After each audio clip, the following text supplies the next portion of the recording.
Okay, so in terms of today's agenda, I'm just going to go to the schedule. First thing this morning, the chair is just going to give us a quick review of day one and look at some of the text that's in the report. It's already been circulated, I think, so I think we're well versed, but we can have a short discussion on that. We then have about an hour or so, it'd probably take a little bit longer, discussing a couple of activities under the monitoring agenda item 4.2. Both including Dr. Webster's presentation on the fishery independent set line survey design evaluation, and then also Dr. Huck. I have not been practicing your pronunciation. Good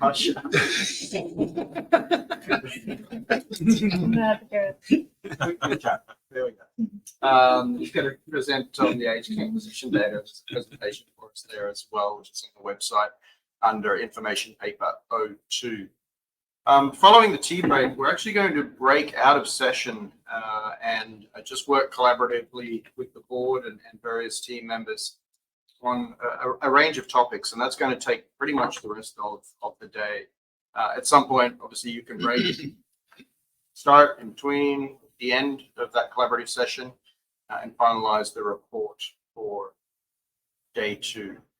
But it's going to be a very flexible day in that sense, that it's really just going to be a working day. So for those listening in online, there won't be a lot past agenda item 4.2 for you today, and then we'll reconvene tomorrow morning at 9 a.m. again. So with that said, I'll pass to you, Chair. Sounds good. Do we want to pull up the draft? Yeah. Do you want to share your screen? Is it going to be easier so you can go through it? I'm not connected to You're not? Okay, fine. Let's share.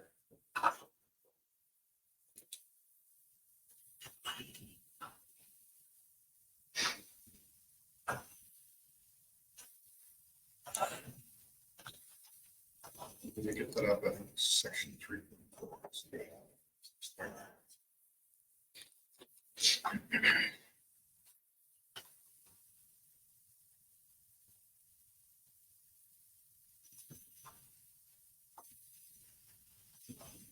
Okay. So this is the draft report as it currently stands. We'll just zoom in and then pass to you, Chair. Sounds good. If you can scroll down to 3.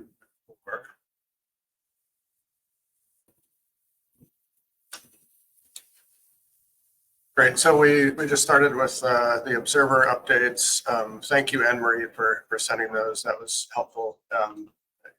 Both of them focused on depleted, and we had some discussion about that yesterday during Alan's presentation on MSE, and I hope that can be a topic for our informal discussions this afternoon. Below that, if we can scroll down, we noted the integrated research and monitoring plan, noted the paper provided for biology and ecology, and also just wanted to put a note in there 14 about the presentation that Andy did yesterday, which seems like a really significant advance there. So that's exciting. Requests here starting at 15.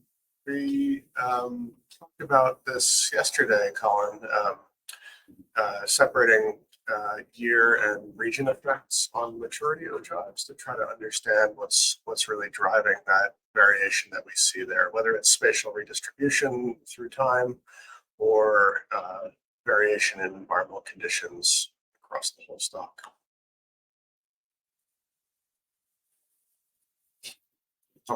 Pause there. If that makes sense, we can keep moving. If you want to talk about that, we can. I think that's pretty straightforward. Okay. Yeah, and we have more time to talk this out as well. Great. So we then requested an investigation looking at predictors of interannual variation of maturity ogives. Colin, it sounded like that's something that's already on your agenda, and we're just giving that the thumbs up here. Okay. And then also working with Ian to see how time-varying maturity ogives might be included in the stock assessment. And I think part of that depends on the results of 15 there. and whether this is primarily a spatial issue or it's really about time varying journey.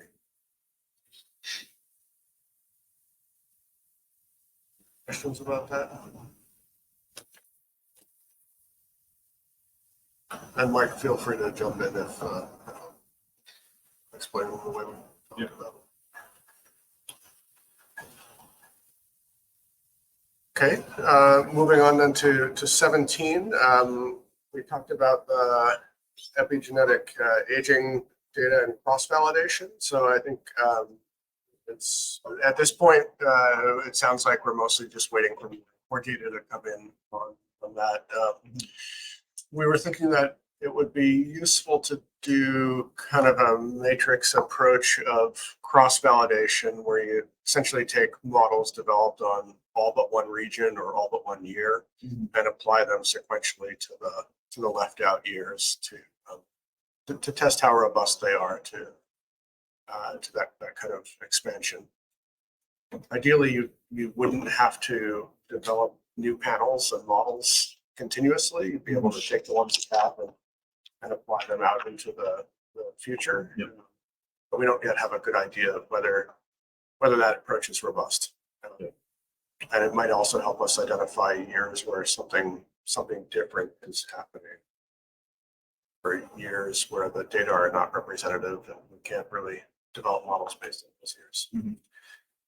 Yeah, So just essentially taking a more systematic approach to that cross-validation. This is going to be data intensive, so it's probably not something I just yet.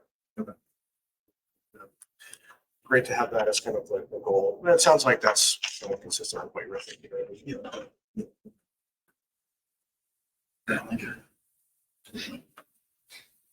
For stock assessment, we noted the background paper. We enjoyed the presentation on the receiver operating characteristic curves, and I think that is really very supportive of the performance of these projections. Basically, in terms of declines that are meaningful biologically, we're getting them right. Projections by and large. So we also talked then about movement toward state-space platforms for the assessment. Just have a request in there encouraging further work in that direction. Yeah, trying to see whether, even if some of these features are not present currently in the software, whether random effects are still able to do okay and recover the same dynamics. There's new work you guys might have seen on whether random effects can capture misspecified spatial structure and account for it. There's a paper just earlier this year. That, it was pretty positive. In fact, if you've got spatial structure, even if you don't get that correctly in the model, the random effects can some of that. I don't know whether that's going to translate into the sex differences. But yeah, just encouraging more investigation here. So that's where we stop.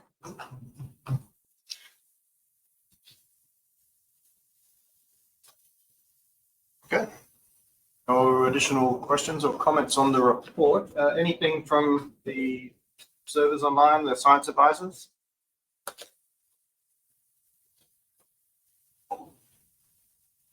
Not seeing or hearing any. Pete, I don't mean to put you on the spot, but we kind of paraphrased your comment there. So if we didn't get it right, please feel free to speak up.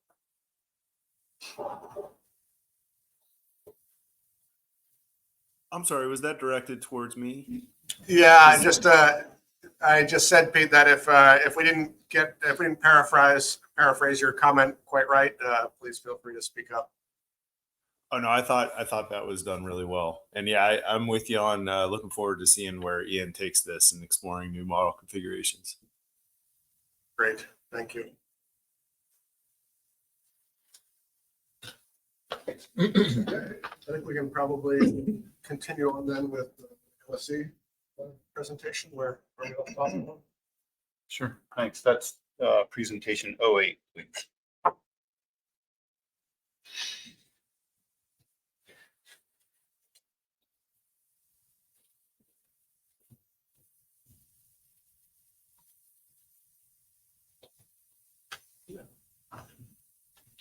Okay.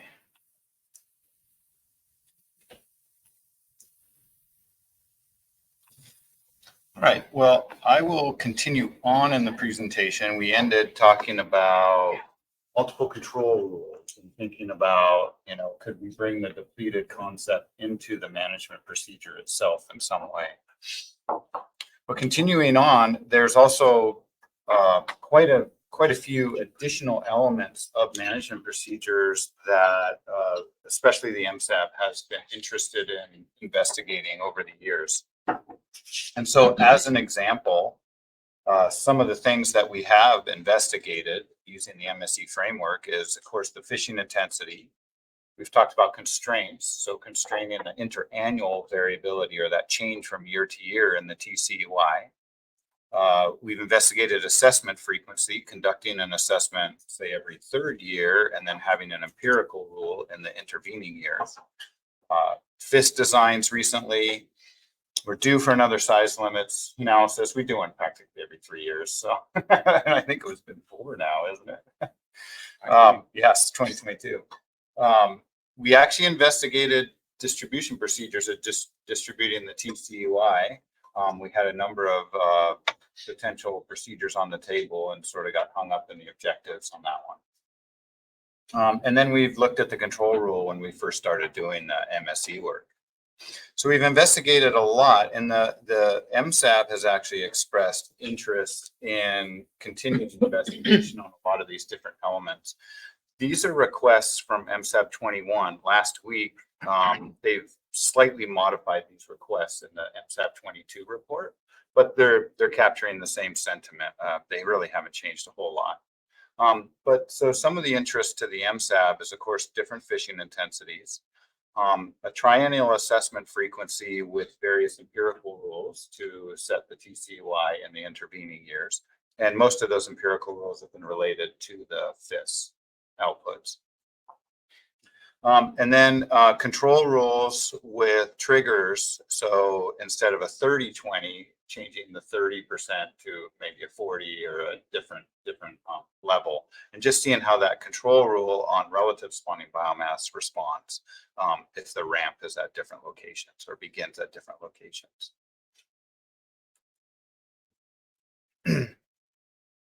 The MSAB has always been interested in constraints. One of the objectives that comes up quite often in the MSAB is the objective to keep the interannual variability of the TCUI to somewhat low levels. And they've talked about, like, we don't want this above 15%, for example. With the variability just seen in the population of Pacific halibut, it's very difficult to keep that change below 15%, just managing on an SPR-based rule. The weighted age can change and the recruitment can change so much that it's actually, I think, with perfect information, the lowest AAV we got was maybe like 8%. So as soon as you add in variability in the population, variability in the assessment, variability in all the data, that just ramps up to about 18 to 22%, I think, on typical. So the MSAB's been interested in what happens if we put a constraint, either just simply the TCUI can't change by 15% or more from year to year. But also they've been talking about putting constraints on an empirical rule if we had a triennial stock assessment. So we do the stock assessment and say we take the full change as suggested by the stock assessment and the management procedure. But then in those intervening years where we're using the FIS to drive the change in the stock assessment, say this FIS is going up 10% and the TCUI goes up 10%. Well, they thought, well, what if we put some constraints and smoothers on that to account for the just uncertainty in the FIS?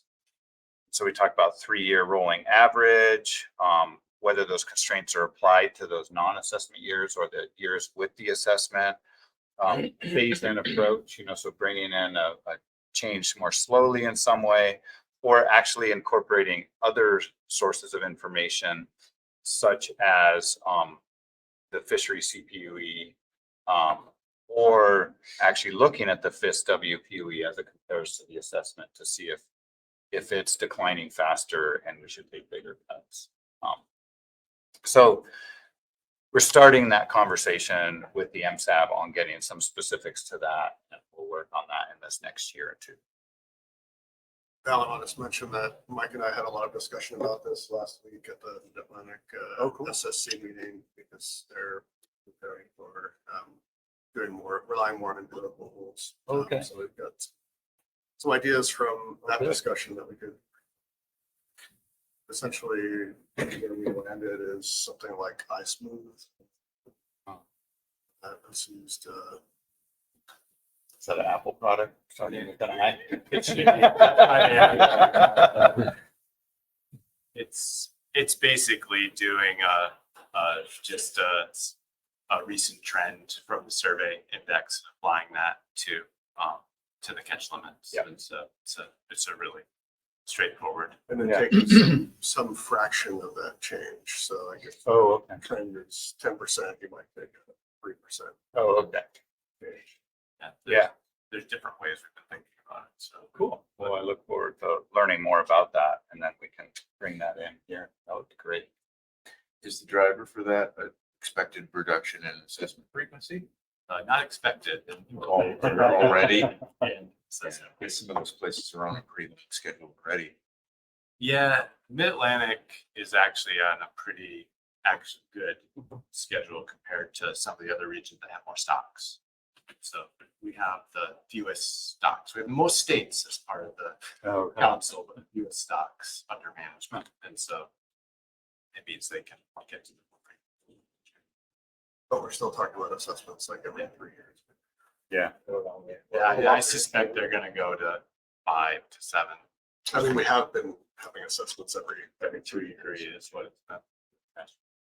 But as part of the thinking about this, has there been any discussion about just seeing what constant catch control rules do as kind of a bound of not having variability? So having a constant catch in the non-assessment years, and then the assessment will change that, and then it remains constant for another 3 years, or just oh. constant? That's one version of, I'm just thinking even just as a really extreme, just constant catch Yeah. all the time. We do that as part of just the normal investigations of the framework and see what happens with constant catch. We haven't done that in quite a while though. Actually, there's a published paper by Aaron Clark on the CCC constant, is it conditional constant catch, right? Where it was a constant catch until the biomass got low, and then it had a ramp that ramped it down. And that never got traction here at IPHC. I wasn't around then, so I don't know, but they were certainly very It interested. was unpopular because it was proposed by the scientists, not the stakeholders. So yeah, but that's a really interesting concept. One thing that I have heard in the MSAP meetings though is that when the stock high productivity, when there is TCY out there, they would prefer to get it, and that's where the constant catch will start to fail. Yeah, exactly. And also I don't know, it seems to me that a lot of the variability comes in the positive response, just in terms of how it comes out in these sorts of evaluations. So it's all about how much do you chase the years where you do have a lot of productivity to try and maximize Right. those. If there's a desire to want to tend to not take that, then that's a good way to reduce that variability. So good segue to the next slide is these are some of the work that we've done. And one of the ideas was slow up, fast down, slow up, full down, where slow up means you're not chasing it up as fast. Full or fast down means you chase it down fast. If it's saying you increase the quota, you will increase it. If it says increase, you'll go at a slower pace. We haven't been investigating these for a while, but there has been some interest to look at those. Another interesting thing that came out of MSAB 22 was the statement that there's this trade-off between yield and the variability. And so we've talked about that a lot with the MSAB. They are very interested right now in how much the yield changes, the mortality limit changes from year to year. But they did make a statement that says at higher TCY values, the variability in the yield might be of less importance. So as, we're talking about 60, 70, 80 million pounds, they might be willing to take those large changes from year to year.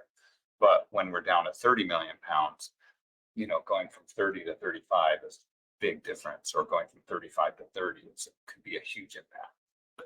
So that's something that we've just recently uncovered and something I'm really interested in exploring.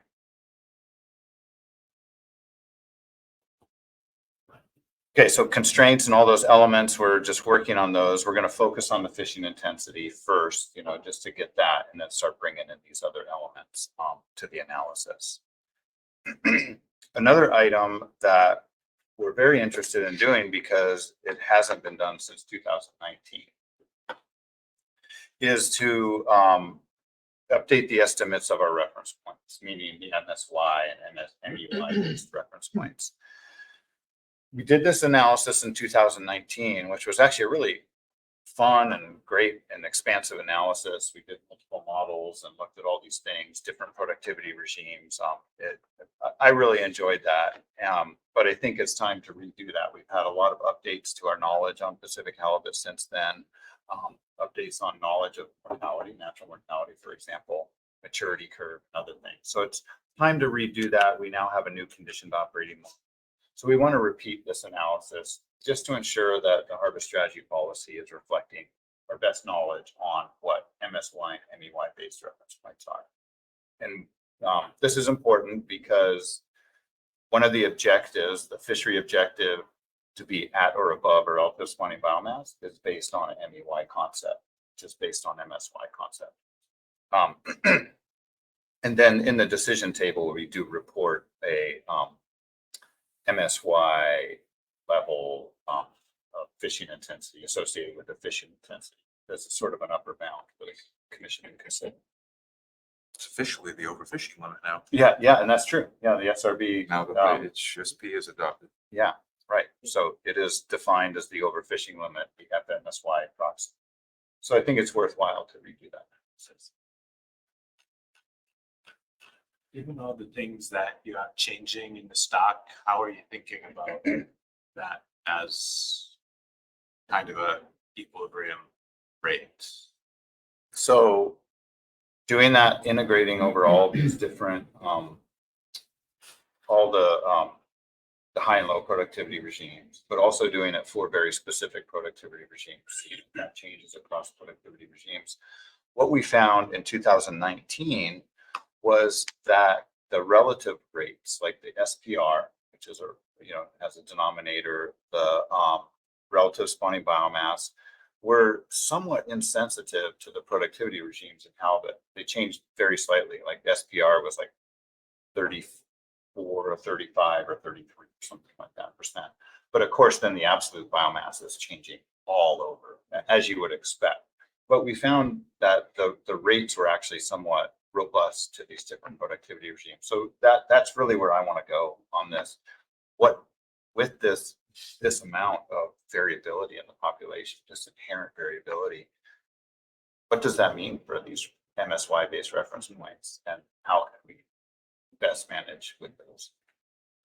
I'm trying to remember the lead author of the paper, and it's not coming to me, but I know Jeremy Colley was involved in some work. They've been trying to look at dynamic reference points through the estimation of stock improvement parameters and things like that, and doing some sort of that. It's been a while since I looked at it. I don't remember the details of it, but it might be going back to look at. Yeah, thanks. There's actually been quite a few papers in probably the last 8 years that, well, since we've done this analysis, talking about dynamic reference points and things like that. So The Cody's paper was a bit of a warning on that. right.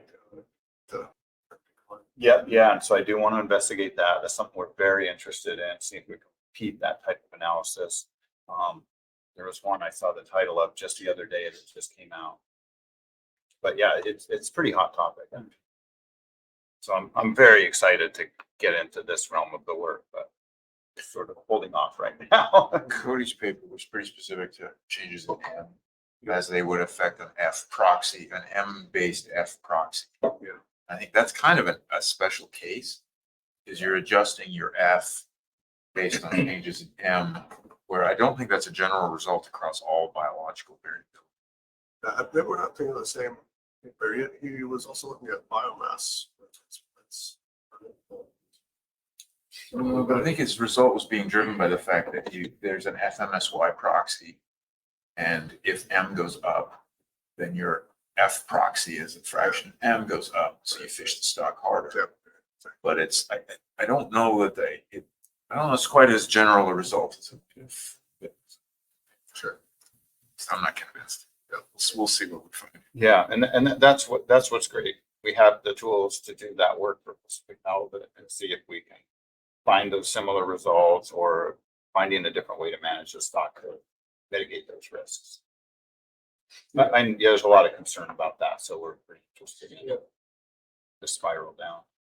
The other thing that comes to mind here, and we can discuss it now, we can have this afternoon, but now that there is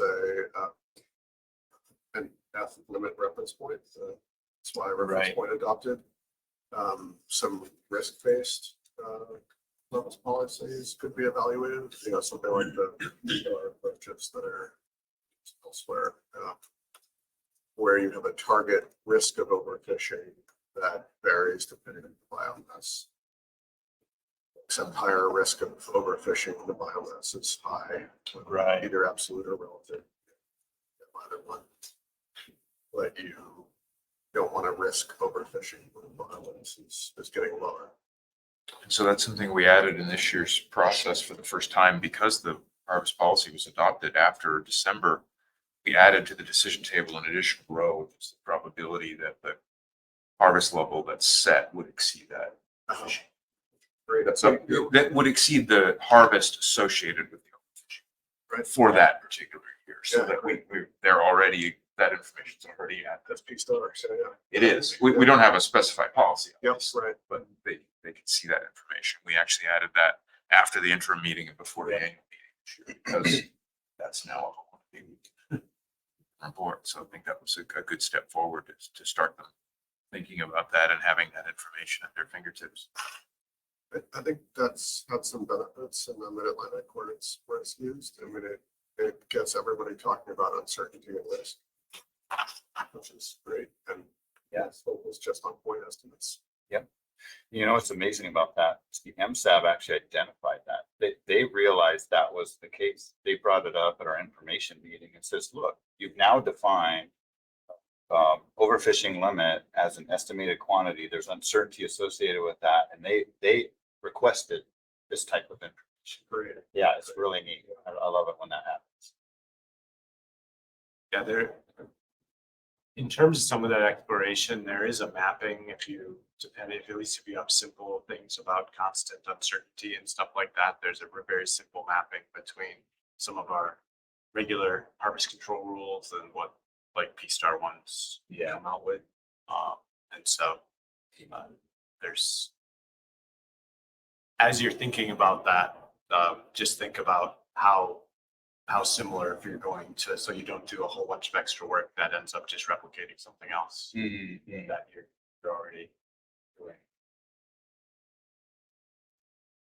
Right. I guess there's an implied slope to the control rule if you have a constant CV. Yep. Yeah, and then P star. Exactly. Star is essentially defining the slope. Yeah. Okay. All right. Yeah, I told you that topic's a fun one. Yeah. Yeah, I'm really excited about starting this. That's why I'm sort of holding off because I know once I get into it, I'm just going to get immersed in. So we got to get everything else put into place and then get this one going. Another topic, and this is something the commission has actually requested, is developing the guidance documents for the harvest strategy policy. As I mentioned early on, the harvest strategy policy is sort of this real high level document. It's not too long, but it really describes overall management of Pacific halibut. And it doesn't have some details that are probably important to have. So following the Canadian system, they have their, I forget what they call their harvest strategy policy document, but they have guidance documents like how to build a rebuilding plan. So if your stock is overfished, these are the details that have to go into a rebuilding plan, and that doesn't bloat the harvest strategy policy. So we've been thinking about some of those documents on, you know, if the Pacific halibut was declared overfished, how would you develop a rebuilding plan? We have some other documents, and I have them written down elsewhere. We brainstormed with the MSAB a little bit, came up like maybe more description on exceptional circumstances. That might be another guidance document. There was one other, I forget what it was, but so we're thinking about those. And so now that the harvest strategy policy is adopted, what other information does the commission need? And another topic, and this is something that we'll think about as we start the process of projections. So we investigated autocorrelated recruitment at the request of SRB. That must have come out of SRB 26 because we reported it at SRB 27. And the idea behind this was the MSE projections do tend to be pretty optimistic as soon as you start projecting. You know, within 10 years, they're increasing. And there's two reasons for that. One, it's all related to weighted age and recruitment. One is we're at sort of the bottom of weighted age that we've observed. I really don't want to simulate smaller weighted age when we haven't observed it. So I allow it to go out of that bound a little bit, but so it really has a high probability of going up. So that's going to be optimistic. The other part of this was that we've been in this PDO regime for 20 years now. The way that we model the regime shift, the regime change, it's a semi-Markovian process that basically says the longer the regime is, the higher the probability it's going to change to the other regime. So we've been in that for 20 years. So there's a high probability it's going to switch over, which then drives average recruitment higher and is optimistic as well. And so it's thought, well, we're at this current state. We've had poor recruitment. Let's introduce autocorrelated recruitment so that it sort of stays where it's at and doesn't maybe increase, doesn't have this potentially overly optimistic projection in the near term. So we investigated this. We fit some different types of models, including an ARIMA model, to past estimates of recruitment. We found that there is some significance in an ARIMA. I think it was actually 2 years back. I forget what the numbers on the ARIMA model were. But we found some evidence of autocorrelation. Ran that through the MSE simulations, and the results were slightly different in the outcomes. And so it's like there was some evidence, and I say slight evidence of autocorrelation in the estimated deviance. And it's easy to implement in the MSE because I've already done it. So we could just introduce that as a concept to then simulate forward with. So we're thinking, is this something we should do or should not do? And we haven't come to that decision yet. So any insight that you might have on that would be welcome. I mean, maybe in the timescales that you're looking at for the MSC, this just isn't that important, right?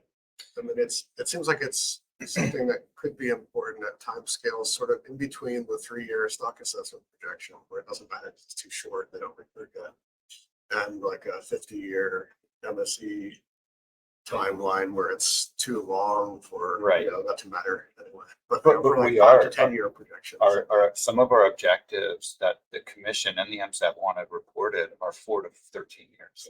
Okay. Well, then so the TCY, we have what we call short-term objectives, and that is the TCY and the variability in TCY in the next 4 to 13 years.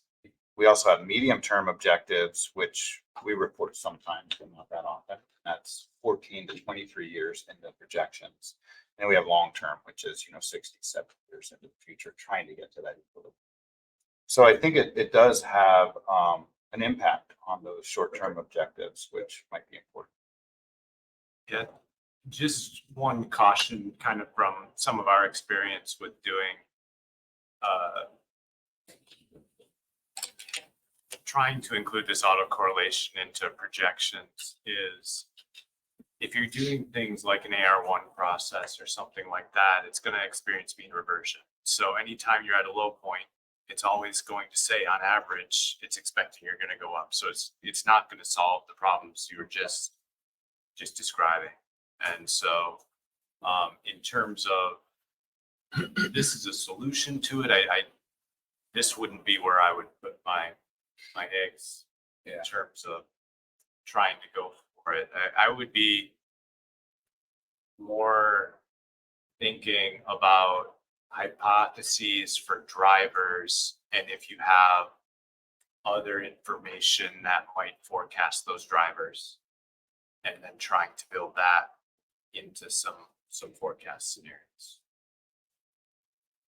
So like if you have downscale climate models that are potentially able to give you some indication of what the PDO is and what the near-term forecast of that might be, that would be the sort of thing that would naturally tie into the way you're already modeling things. It might be useful and it wouldn't have that same problem. And then you'd have a reason for letting things get worse than you've already seen if the environment's now shifting outside of areas it hasn't been observed before. And so it's not just a stochastic process. Right. Yeah, that makes a lot of sense. Would that be something that is really just informing, say, this shorter term, and then the model eventually just sort of goes to a more stochastic process, say, as it gets out 10, 20 years in the projection?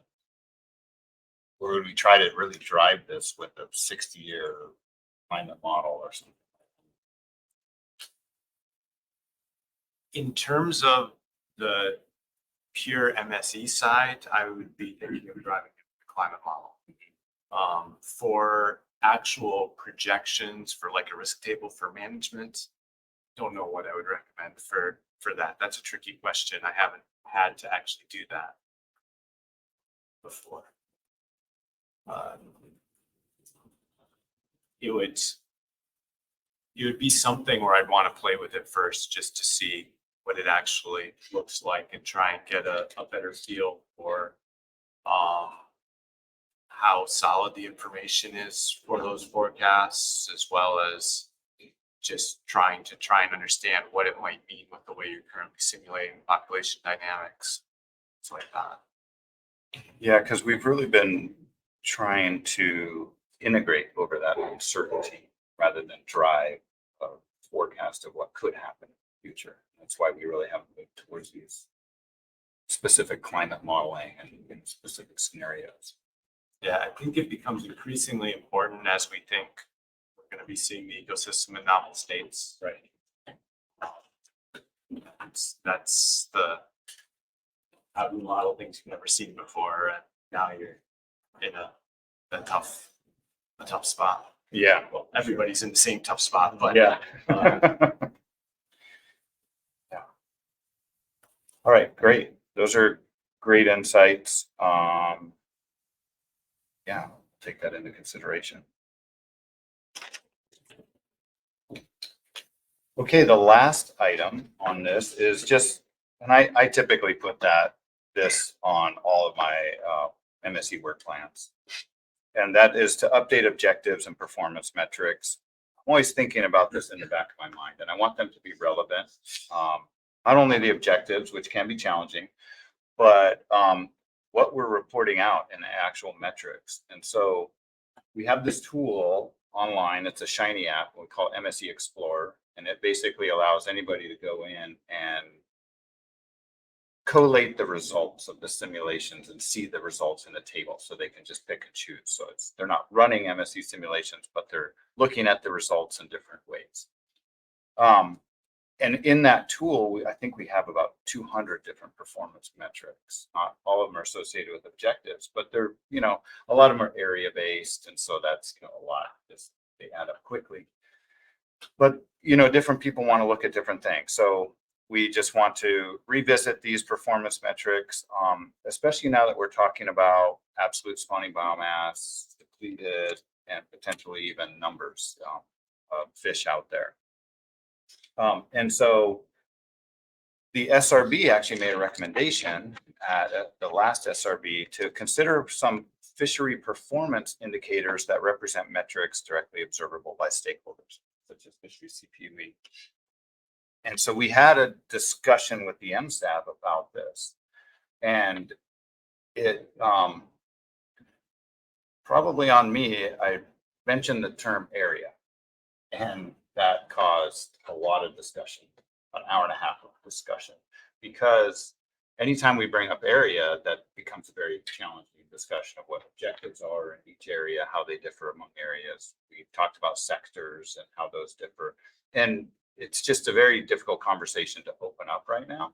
And so one thing is, like, we weren't sure exactly where the SRB wanted us to go in terms of fishery performance indicators, what that exactly meant.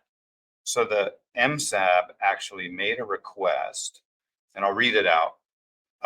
The MSAB recalled the SRB recommendation in paragraph 22 of that report and requested that the SRB clarify their recommendation and intent. So the MSAB just asked if the SRB can come back and maybe make it a little bit, I don't know, just really about the intent of this and what this means, and then how we should think about this and develop fishery performance metrics. Some things is like, is this purely just coastwide? We talked about, well, what does CPUE mean? And they said CPUE is, a challenging concept because it's based on decisions, all the things that come in developing CPUE, but we can do something to do that. But so we haven't worked on this. We talked about the MSAP, but some clarification would be helpful for the secretary at the MSAP to work more.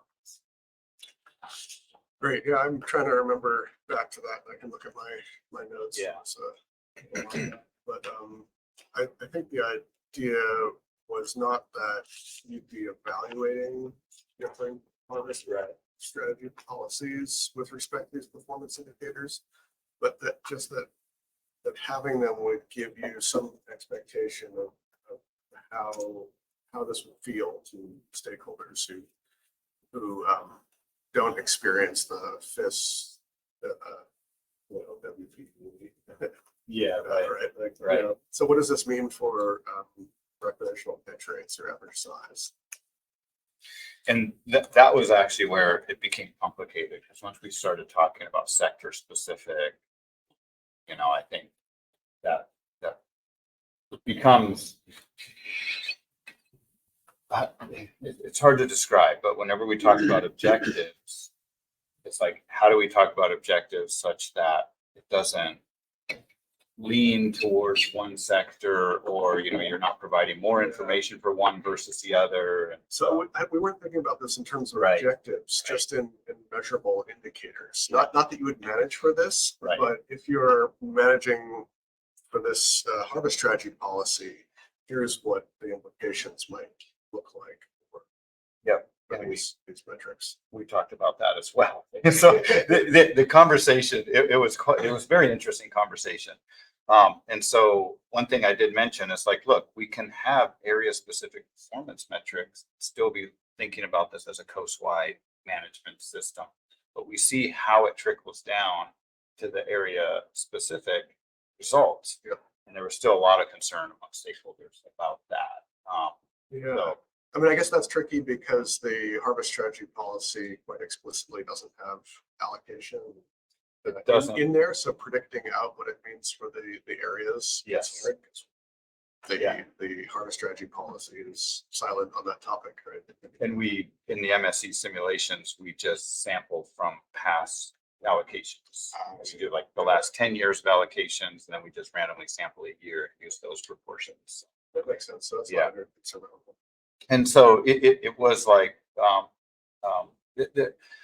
yeah, I'd say the MSAB was just concerned about reporting of performance metrics at those levels. And so that is a discussion that I will never give up on having with the MSAB, and we'll get down that road eventually.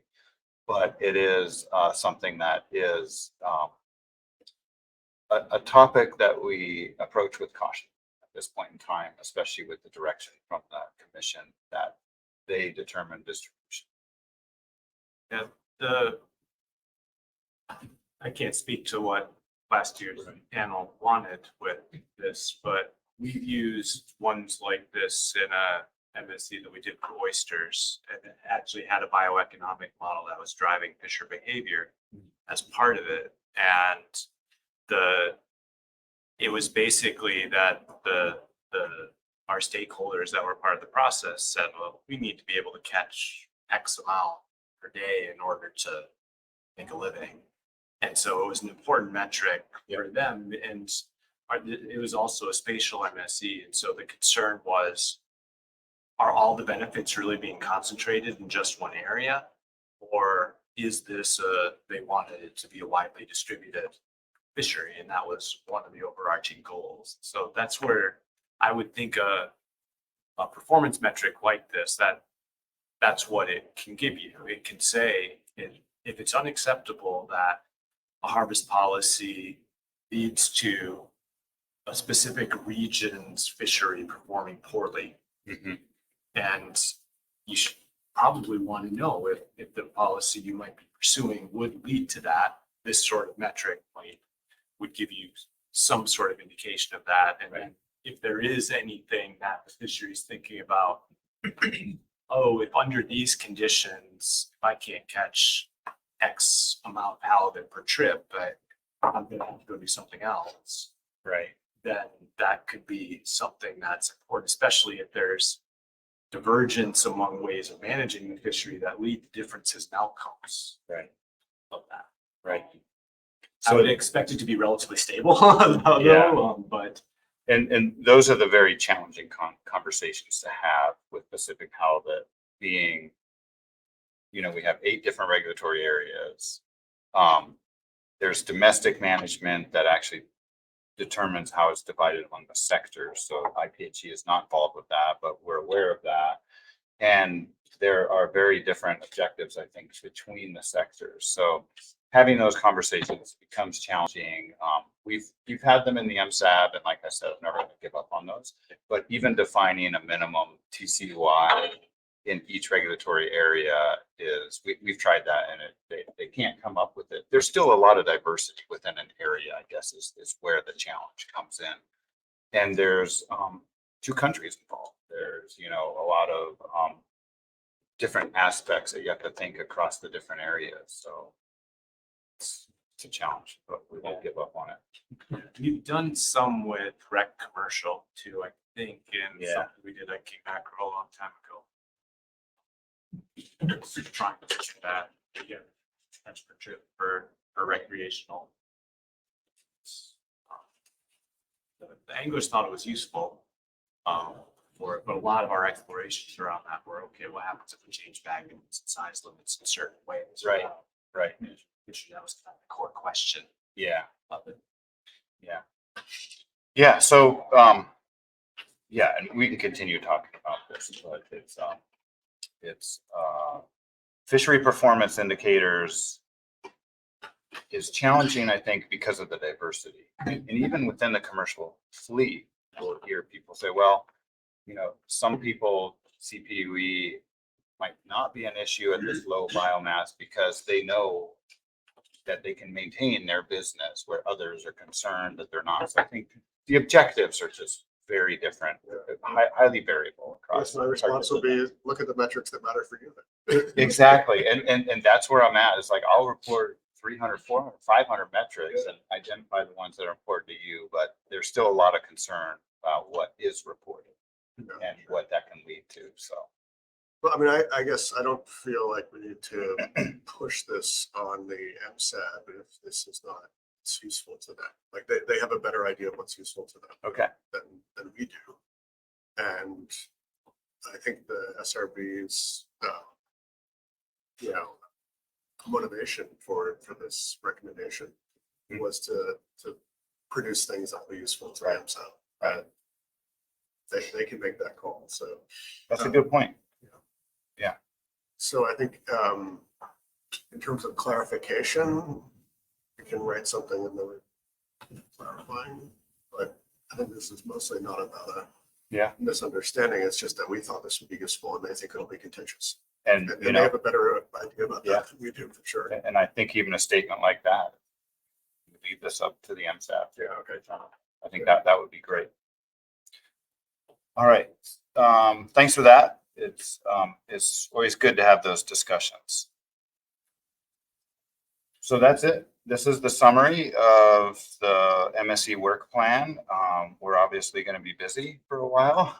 There's a few things to do here. We're getting the framework back into place to do these projections right now, and then we're going to start ticking off tasks. It was nice to work with the commission at the annual meeting on identifying what was high priority to them and what was low priority, because my interests were slightly different than theirs, so as usual. Okay, so that's it. And then just the recommendations and requests as you see fit for us. And then just for your information, at the end of this presentation, I put in different tables of what we call primary goals and objectives, where the green ones are the priority that are in the harvest strategy policy. All the rest are some other objectives that the MSAP has been identifying over the past 13 years that they've been going together. And so it's some area specific things like that. But we can talk about that whenever you guys would like, if you want to.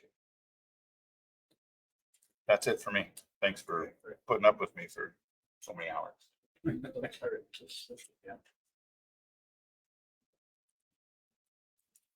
trying to get a note out of this. Yeah. No problem.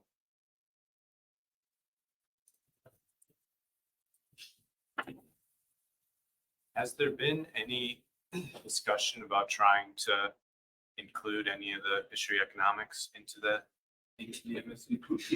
Yes, that's a, That's a good question. that's a discussion that's been going on for decades.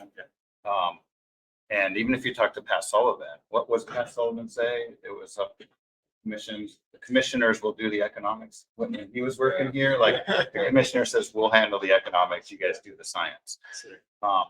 And so there was a request, it did come from the performance review for the work that you've done to sort of. So we did the economic impact of Pacific Outlet. So that was the project I was originally hired for. So I did work on more of the regional distribution of benefits and economic impact related to all Pacific Outlet sectors, focusing a lot on benefits to the economy, but also flows. Because when you think about Pacific Outlet, the key here was how much of a benefit that for fisheries in Alaska actually get outflowed to the West Coast, because there's a lot of fleets that sea companies are based here. So that was the first step of our project, where I really thought the natural next step is to have the analysis and bring it to MSC, because you have so much information. This project was really data heavy. It's a perfect input for simulations moving forward. But we a little bit took the ball of the commission, because exactly similar reasons, because it affects a lot of understanding of the regional distributions, right? It affects a lot, like saying, hey, recreational sector on average brings more economic benefit per fish, but a lot of this project was kind of snapshots, like at the current allocation. So it's like, yeah, I will tell you, per pound of Pacific halibut is much more valuable to the recreational fishery. It's not really clear, like with that snapshot, it's really obvious that there's a decreasing, there are decreasing values, right? There's the benefit per fish is up to some point, and then it's decreasing. Or for commercial, it's a very different function for economic benefits, and that is a perfect example to an situation like. Now see where you can vary this thing and show the kind of implications.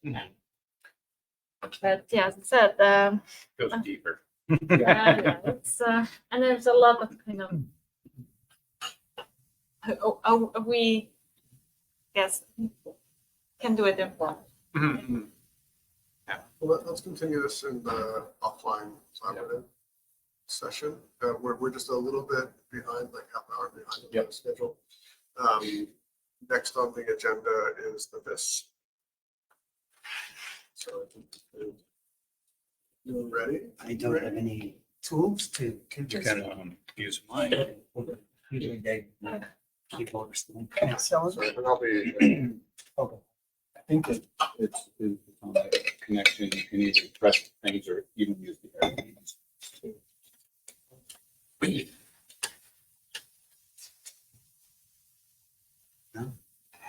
Oh, you have to do it on that screen there. I think Dave has a mouse for the Okay, main to- screen.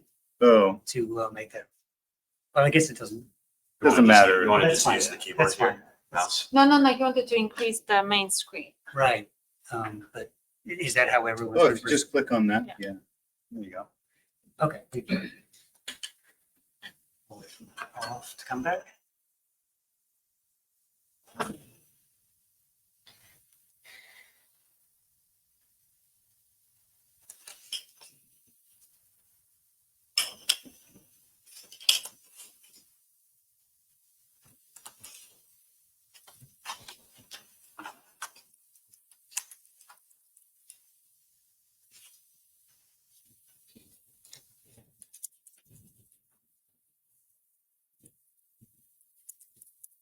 We're just standing down for a minute or two as we get prepared. Secretary, maybe you can put a note that we'll be back 5 minutes.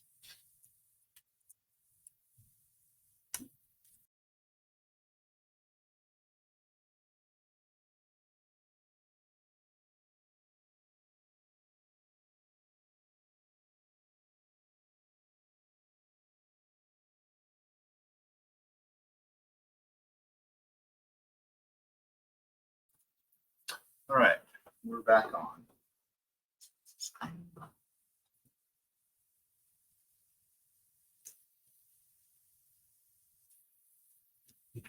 Okay.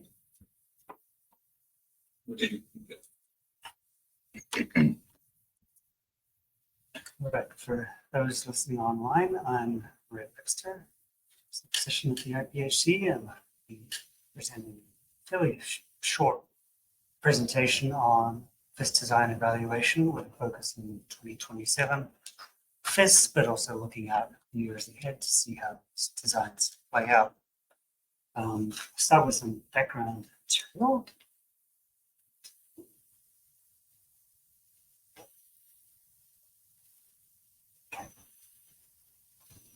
So the Fishery Independent Setline Survey is Commission's most important source of data for halibut. Provides data for estimating weight and numbers per unit effort, which are indices of density and abundance that we use to measure stock trends, and we use to estimate the stock distribution, and they're an important input into the stock assessment. The survey also provides biological data for use in the stock assessment, and we've had an annual FIS every year since 1993. We had FIS surveys run in the 60s, 70s, and 80s, not in every year, but the design, the methods were different enough that we don't use those data in FIS currently. The design was expanded over the early years to include sampling in all regulatory areas. It started off partially as a survey regions 2 and 3. Further expansion done more recently, from 2011 to 2019, that expanded the survey into waters that had been, there were gaps in the previous survey coverage, which were filled in, and expanded the depth range, which previously went from 20 to 275 fathoms. I can't remember that in meters right now. And that expanded that to 10 to 400 fathoms based on information from other sources that indicated that halibut were present in deeper and shallower waters over the summer period, which is that takes place. The full expanded FIS grid runs from Northern California up to the Western Aleutian Islands to Bering Sea shelf edge up against the Russian economic border there. and encompasses 1,890 stations on a 10 by 10 nautical mile grid. We have twice sampled the Bering Sea shelf, which is covered in the red dots in the map here. We sampled the southern part of that, southern 2/3 of that, 2006 and 2015 at a wider grid spacing, but with our stations aligned with the Woods Troll survey stations that have provided information to conduct a calibration between the two pier types. And now we use the NOAA Troll survey data on an annual basis, calibrated based on there's an overlap to inform the survey index and so on.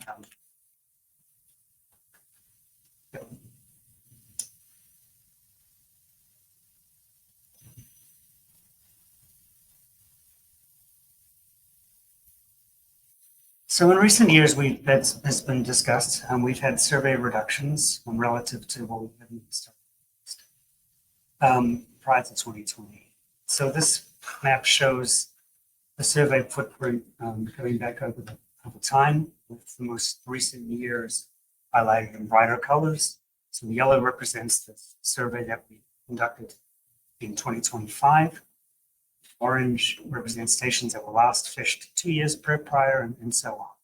So as you can see from this, we've had relatively patchy coverage in recent years, inconsistent coverage.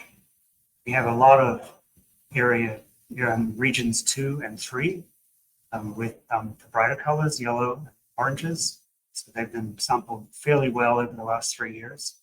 But outside of that, we have the darker purple colors, particularly in regions 2A, 4A, 4D, and in the northern part of the shelf edge, and even parts of area 3A, which haven't been sampled. So up until 2019, a little more historical context, we essentially had a survey design that was implemented every year with little variation, not counting the expansions that we added over that time period. But it was a consistent design. And there wasn't really a lot of discussion about what that design was going to be from year to year. So on fish, we designed it in a way that it was cost neutral over the short term, but things changed after 2020.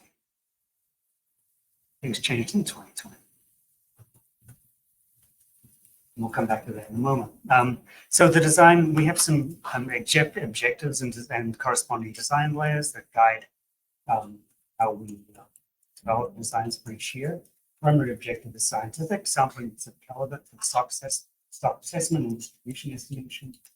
And that determines the distribution of stations, how many stations, and how many skates per station. So each station comprises 4 to 8 skates with 100 hooks strung together. And that the number of skates varies largely depending on cost, but also sometimes on meeting targets for one of the fish.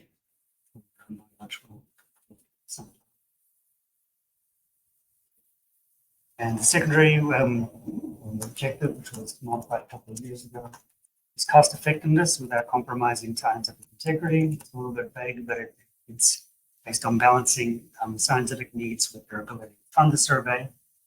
We have an aspirational target of reserve $2 million to offer us in years in which we may not have the resources within the.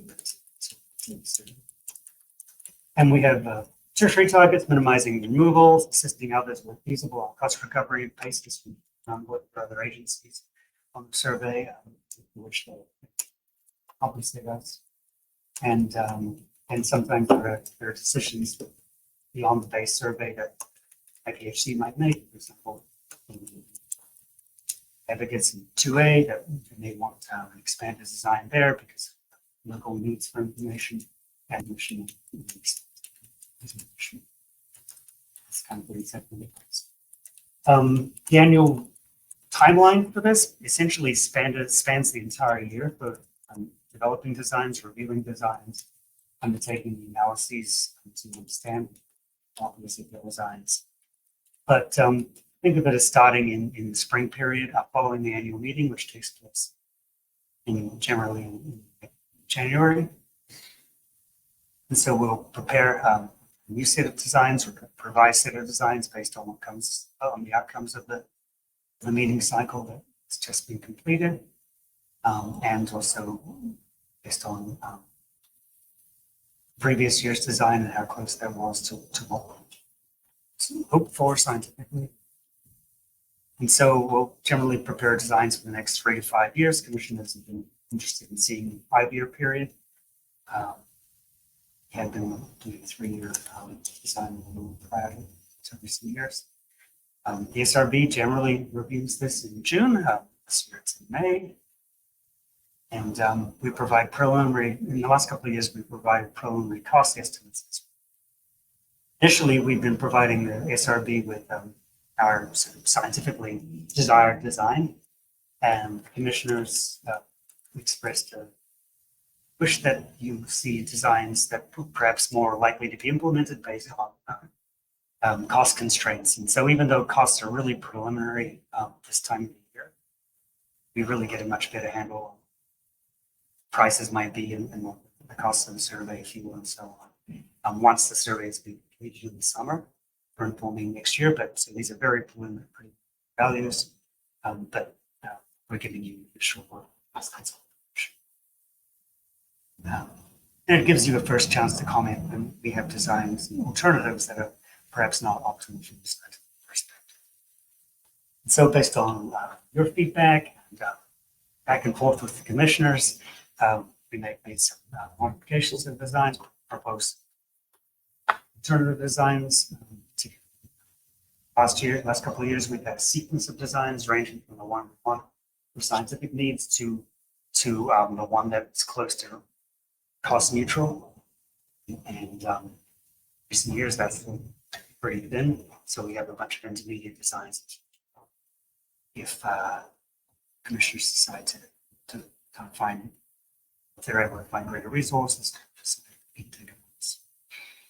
commissioners get to see the designs formally for the first time at the work meeting review, which is in the middle of September. That's not a public meeting, but it's often a very important meeting for the commissioners in formulating their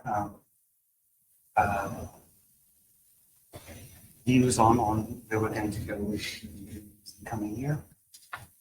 The survey itself ends by mid-September, and so the data become available to us over October. And so it's at that point we can start modeling survey trends, including 2026 data, current year's data, and then start to do a more formal evaluation of the designs subsequently. Commissioners make a formal decision on the designs in the interim meeting in November, but in reality they often come to have had enough time to think about it before then.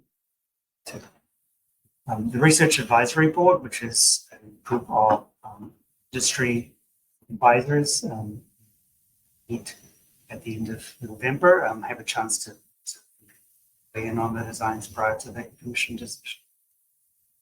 And then we have a charter bid submission period over the December, January. Solicit bids for the subsequent years. And then the commission may make their adjustments to the design annually in January. So basically a full year process that includes stakeholder input throughout the process, feedback from people who work with survey, samplers and reports, conversations with folks from the industry throughout the year, and so we'll solicit and welcome feedback from folks in the industry through this. So a little more detail on the recent FIST designs. So following the expansion in 2019, we came up with that 1,890 station footprint for the design, and it's not something that we have the resources, even in good years, to fish every year. Not even enough charter vessels to hire to conduct that full design. We've been afforded. So we had to come up with a plan for rationalizing designs, prioritizing stations that needed to be fished frequently, and finding a way to sample those that couldn't be sampled on instance. So we came up with random sampling design in the core areas. So sampling a random selection of stations in 2B, 2C, 3A, and 3B with densities are highest. And we had a sampling rate of around 55%. It's a pretty comprehensive sampling, but recognized we didn't need to sample every station every year to get precise estimates. And sampling blocks of stations elsewhere for cost efficiency. In areas like ocean islands or 2A, the densities are much lower, and to sample on a random basis with more running time between stations, it would have added significant. So essentially, we developed rotating blocks of stations with priorities, prioritizing which blocks are sampled in order to maintain precise estimates and minimize the risk of bias over the short term. But unfortunately, something happened in 2020, and that was COVID, and we ended up fishing reduced design only in the core, which was still a great survey compared to other folks in other agencies who ended up canceling their surveys completely in a year. In 2021 to 2022, the designs were implemented largely as proposed, scientific needs, although Western 4B for Western Oceans is not sampled in 2022 due to lack of viable bids. It has not been sampled since 2019. But following 3 years, the most recent 3 years, we've had reduced designs implemented due to financial constraints. So in 2023, we had little sampling outside the core areas, most of 4A, 4B, 4CB. We had further reductions in 3A and 3B 2 years ago. We had some sampling in 4CB Surf Edge. Last year, we had sampling in 3A and 3B, areas chosen to complement the areas that we fished in the previous 2 years. And we sampled higher density parts of 2A and 4A, and will be the first time since 2022. So we started to catch up a little bit in 2025 and 2026. Next to that,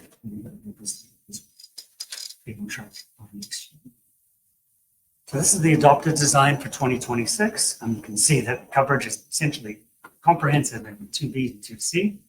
Those are areas with highest densities. They generally make us money, and that allows us to offset costs in other parts of the state. So, but that's not the full story. In 2B, for example, we have areas that are projected to be revenue negative, but they were prioritized because we haven't sampled them in recent years. So the commission made sampling in those areas a priority. So it's not simply that we're trying to make as much money as possible in those areas, we're sampling areas that so needed for scientific purposes. And that's true in 3A, where we have commission chose to sample charter regions that were not sampled in recent years, prioritizing those over the ones that it's true of the region 3B and 4A, 4B. Those are regions that we haven't sampled. Part of 4A that we're sampling has not been sampled since 2019. 4B, it was partially sampled last year. It's I think a 73 station block that was sampled 30 stations last year. So there's the highest density part of 4B in the for sampling. It's possible.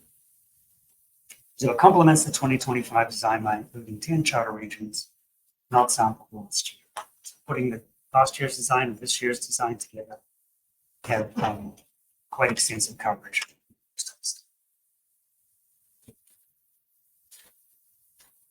So the design that the commission has settled on for how we approach prioritizing designs going forward, or for how we for our starting point for designs going forward is that we call the base block design.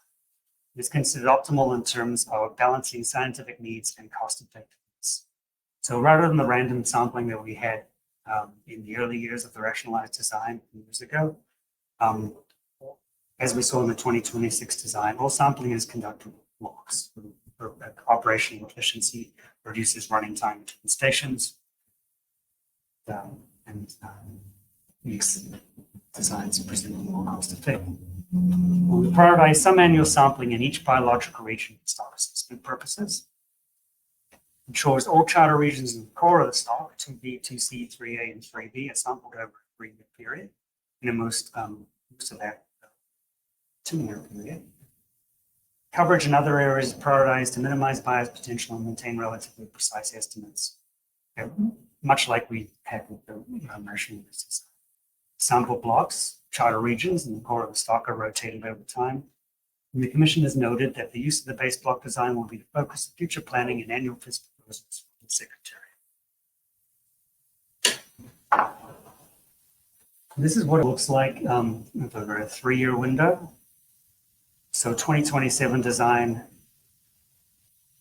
complements largely the 2026 design, with areas 3A and 3B being those sampled this year.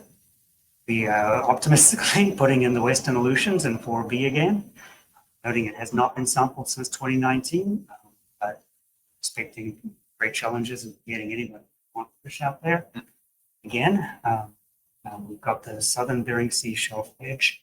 It's part of 4CDE, which has not been sampled for 2 years now. It's the higher density part of 4CDE. And we get a lot of pushback if we don't sample that. Based on more frequent cases for multiple reasons. One additional reason being that the information we get in Bering Sea is also used by other firms to develop indices for their own management decisions. 2028 and 2029 show that rotating nature. Coverage returning to 2A, paradise sampling 2026, and other parts still being covered over to 2-year period. All right. What I had is a missing slide, but it's in your, you will also see the base block designs for 2030 and 2030, which I know the Commission were keen on. Apologize for omitting that, but that's there, and you'll see that the rotating block structure continues. And essentially, all of the stock should be covered in that 5-year period as possible. You see a vision of some kind that is there on my part. Next time we present this, that gap will be filled. Though there are some areas that we don't need to sample very frequently at all, and you'll see that in no years the inside waters of 2B or 2A included in the design, sampled the inside waters of 2B. Talking about the Australian Salish Sea in the southern 2B. We sampled that in 2018 and called it something essentially zero density. Since then, it's changed. It's a very low priority for sampling. Greg, can you remind us which areas are revenue positive? At present, I think it's all of 2C and the northern 2, and it's what you see in this 2027 design in 2B, northern 2. So it's what you see in 2D in the 2027 design, all of 2C, although one area is marginal. And, that's it, again, right? Yeah, There's there are a bunch that are right on the cusp, Yeah. and a little bit of a change in bait price keeps up it one way or the other because obviously, and there are a few other expenses that can change, that can tip them one way or the other. Generally, the northern, as Ray said, northern 2B and 2C, I think maybe actually Prince William Sound or Seward has been. I think on their own, but once we factored all the costs in, they were still losing money, but they're close. Yeah, in better times, most of 3A and 3B is for stock 4 rises. years ago, most of the co-ops were. Yeah.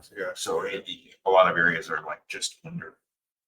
So this design really kaleidoscopes rapidly with a little bit of reduction in bait or a little bit of Price change. change in the bids. Stock change. And just for Mike's benefit, there's been a lot of analysis of cheaper baits and various cost saving. It's true, and we tried, and not just, yeah, we actually implemented. We had used chunk salmon bait, cheaper bait, stations a couple of years ago. It didn't save us any money because it turned out that bait had batteries. And you know, there are the years in which the balance might tip in favor. We have that in. We also have two types of gear that we allow now. It used to be we had next to it gear, sorry, to the line prior to using and that space hooks, and we allow now. So a lot of this is done gear and bait comparisons with the same gears being fished on the same station and making patterns. It's just sound designs which allow us to be able to even trying different things to bring house. Very briefly, a captain's choice. Yeah. Sounds like a great thing for season. Yeah, we actually had a list. I think we ran through the entire alphabet of options. Very few of them were. Number one was they allow, so skippers are typically fishing 3 to 4 stations a day. And the proposal was to allow one of those stations for the skipper to modify it instead of setting it on the spot that we prescribe. They could vary that within the vicinity of these stations. And nobody really had this idea from a scientific perspective. By fishing in the vicinity there, it wouldn't induce too much in the way of bias. Just we're estimating that's density surface, and it would just be a little bit different from the ones. I mean, it turns out the skippers are really good at finding. And we excluded those data because it made a substantial change to the estimates of the books. It's made us money from a financial perspective. It worked, did what it was supposed to do. But we don't have a great desire to go back to that.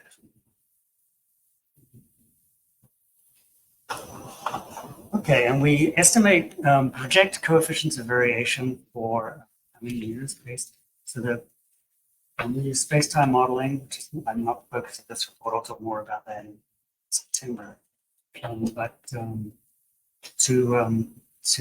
estimate the time series of our index of density and abundance, and the output of the space-time model, specifically those theory of predictive distributions from the terminal year, are used as samples feed into the model for subsequent. So they're treated as if data we collected 26, 27, 28, and then we report 26 table as well.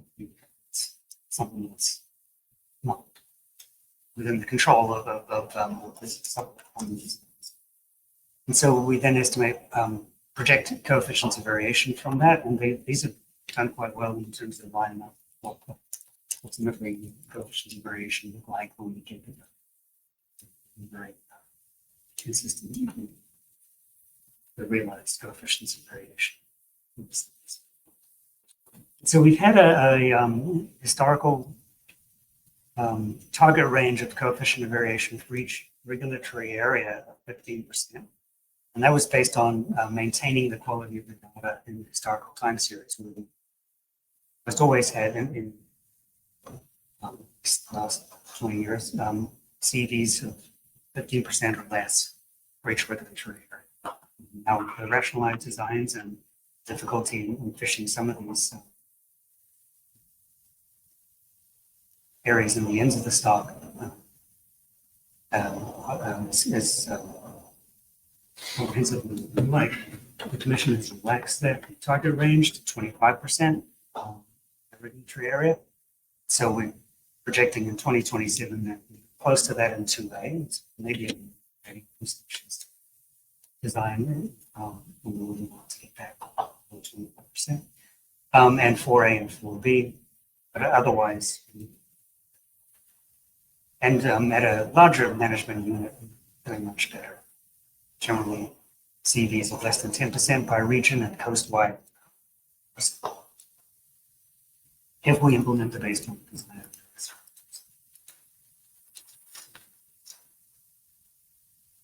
This is sort of relates to Anne-Marie's question, and we can talk about this later. Breaking points for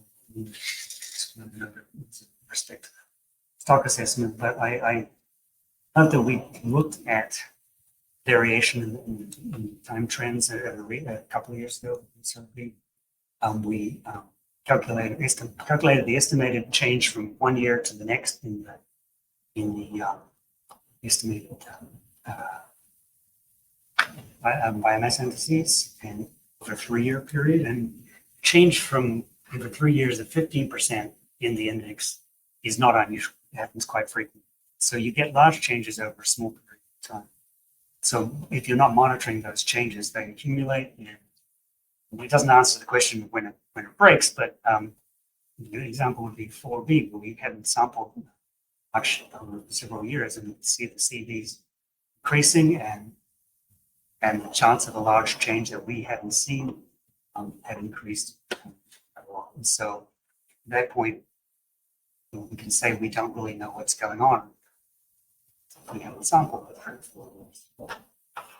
But for the most part, we have a reasonable amount of sample recordings. On a larger unit basis, we haven't reached this kind of breaking point. Ian's analysis, if we had those kind of changes in the index, how would that play out into bias? I think it was last year. So there's no magic threshold, obviously. It's a continuous spectrum. We sort of looked at 15% bias as plausible, and so we ran a number of 3-year simulations in the assessment to try to understand whether the fishery data might counteract the translation of some of that bias into the assessment results, because we do also fit to the CPV series. We came up with an algorithm to subsample the age composition data in the simulations to sort of replicate some missing stuff. And we found that the bias will translate into the spawning biomass distance. It's not surprising. And so it's less a threshold and more just noting the degree of potential bias. Goes the less you sample, the worse that situation gets. And we sadly don't know when we're in it, when we're not in it, until possibly after the fact, if we ever figure it out. Yeah. And so that's where we get, especially in the last couple of years, one of the biggest costs of having a reduced survey design is just undermined confidence in the level of information, because we can't say for sure whether there's bias in the indices from the survey and therefore right through into the assessment. And particular where we get cases for an individual area or even an entire biological region where we start to see some divergence between the survey trend and the commercial CPUE trend. We don't know whether that's because the fishery is responding to other factors and changing their behavior, or whether it's because the survey is becoming slightly to moderately biased in that year. And we've really seen substantial negative effects of reduced survey design. Not so much, I think, in terms of the technical aspects of the assessment, but just in terms of the confidence of the process. I mean, this has always been the backbone of all of our science. As we get to a sparse design that people don't feel comfortable with, everything kind of breaks down, all the right through to the negotiations, the highest levels. Oh, here it is. So these are the designs for 2030 and 30. Just put them out of order because the focus on that analysis was 3 years. Generally, haven't gone beyond 3 years because everything's been so in flux. We put water-based block design and say this is what it'll look like 3 years ahead or 5 years ahead from now, and we can't afford to do it. And so the analysis is not really working. So I haven't got CDs beyond 3. But 2027, the base block design is the only design. So we projected costs. Now on the cost side of the evaluation, we've got scientific side. The CV projected CVs. So we currently meet our precision targets. Projected costs were estimated with a number of assumptions.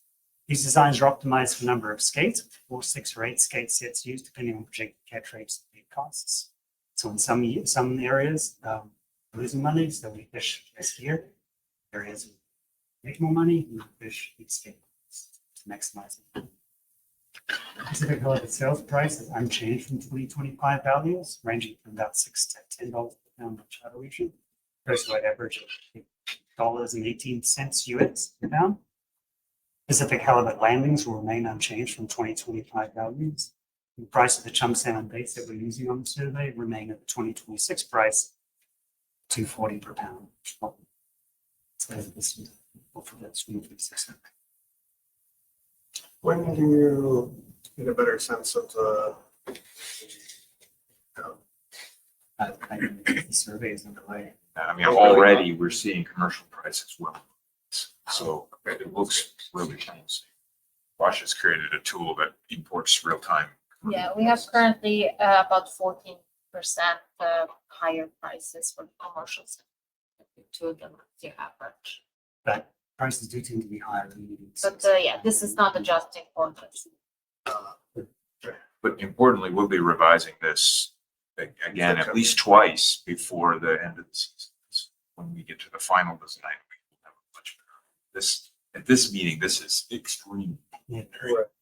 So what's the plan? I mean, since you're only presenting the base block design, if all goes well and halibut are worth a ton of money, are you planning to present intensive options, or is it just pocket the money and save it for down the road? That will probably fall under the commissioner's decision if they want to add something particular. I don't expect them to go through this. Yeah, I don't expect them to go beyond 27 base blocks. We'll be pocketing the money and then building up their reserves. So they've agreed to a $4 million reserve for this, which will eventually allow us to do a lot more ad hoc additions if they're needed to. But at the moment, the intention is just to start doing the base block design and see what happens financially. Yeah. It's great.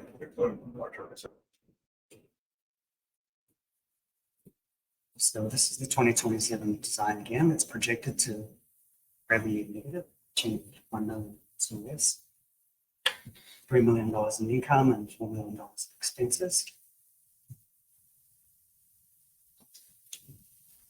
And subsequent years, the chart there in your presented to commissioners for the 2 years subsequent, it's some of the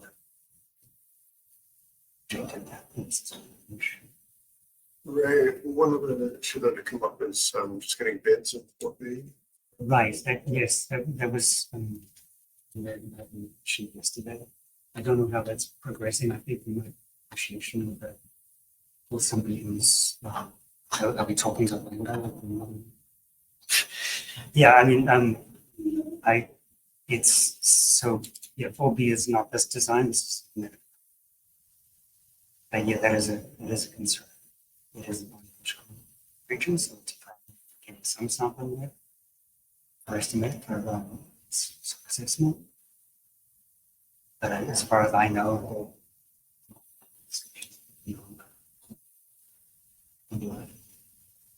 Yeah, at the moment, yeah, it's unlikely. We're gonna keep looking, trying to find another vessel, but we don't have it. okay, I'm sure it's last year we had some back and forth on doing parts of the right smallest. Yeah. Okay, so on the side of pessimism, and then in that case, it's quite possible this design will change.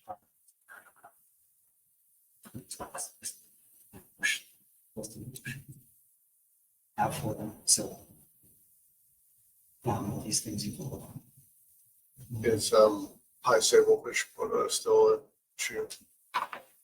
Expecting bids, yeah. Vessels are all very busy catching huge fish quotas. So they don't need the work the way they did a decade ago.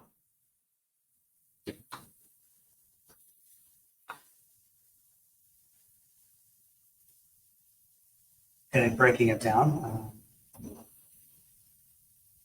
the income of 3 million breaks down into Pacific halibut sales, to 3 million and 6,000. And then it's a breakdown of base wages, which is fixed cost that's changed from year outside of vessel contracts, field staff, the folks we pay, vessels, pay costs, IPHC fish sales. So again, the cost estimates are largely based on information from 2025 this and the outcomes of the bidding process of 2026. And there's a high degree of uncertainty in these projections of 2027. The updating this again once 2026 data reconciled, expected late October. Census is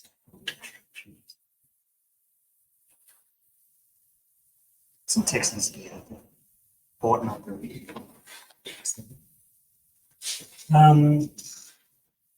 So the base block design for 2027 will rely again on supplementary funding to be implemented. I recall the projected deficits for the designs for 2025 and 26 linked to the adoption of reduced designs. The coverage mitigated by supplementary funding. Contracting parties. 2027, staff are working with commissioners to secure the necessary funding to implement full base block design. So that's that $1 million deficit, getting the money to cover. That's why you do not see any other designs at this point. But you see how that. Okay, recommendation is that you note the paper. Preliminary projection of revenue expense for 2027.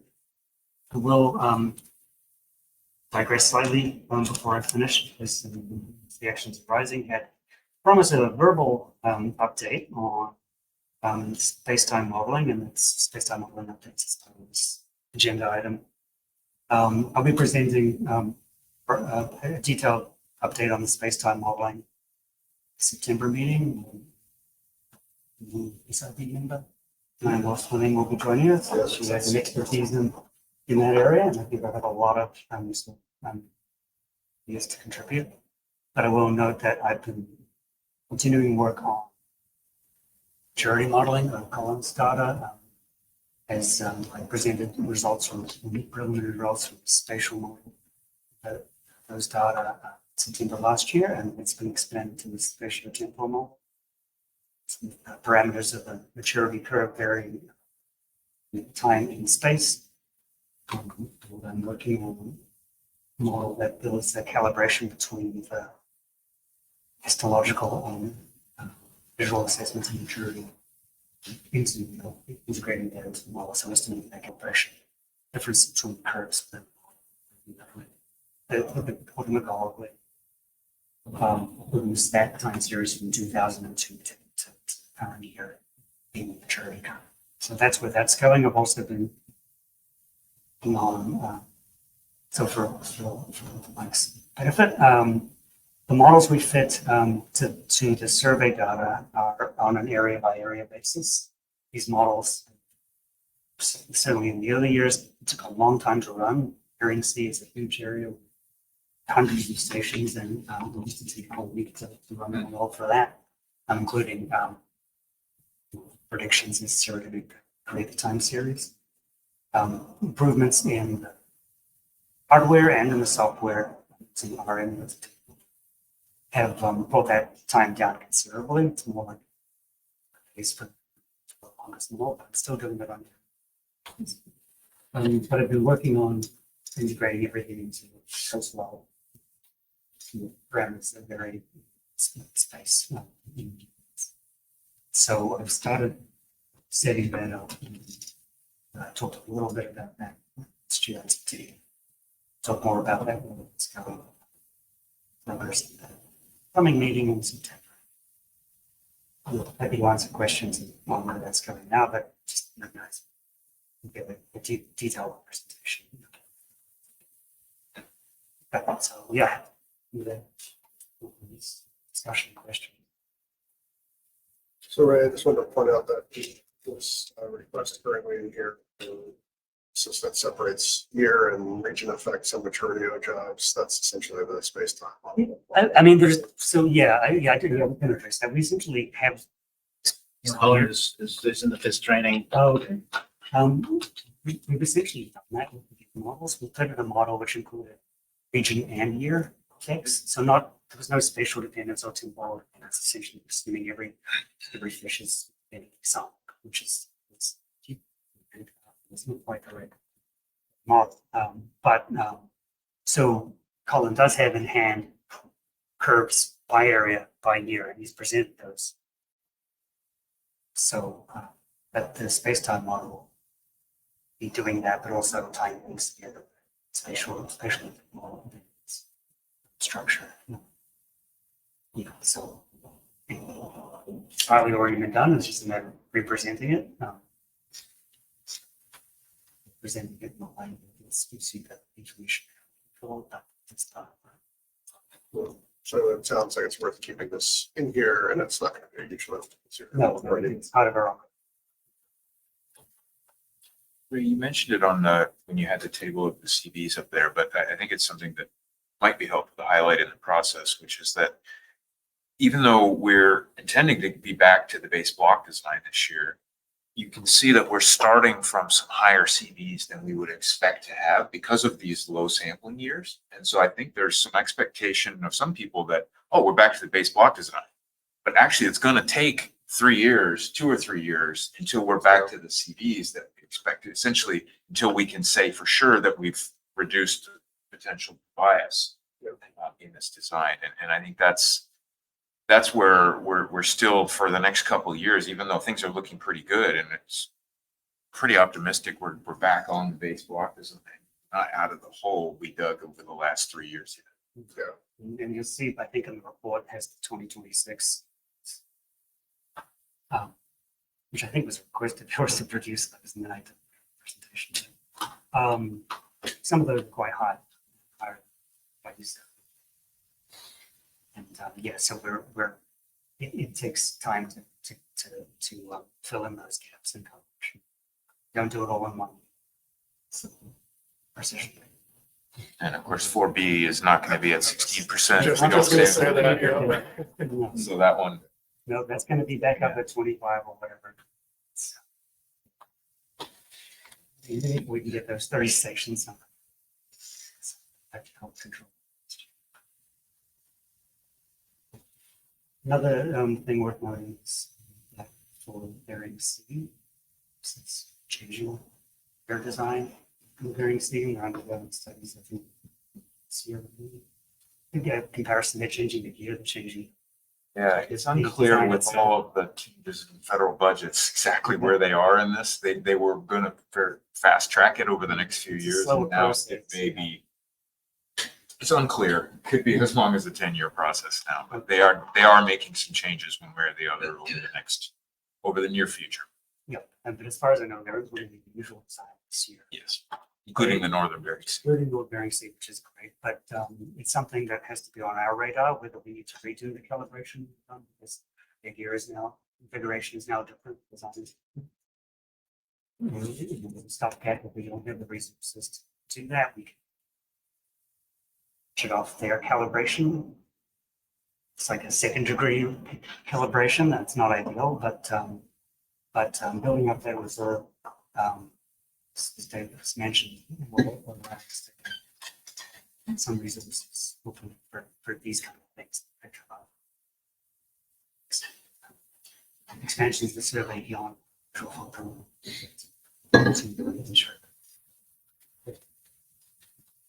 quality information.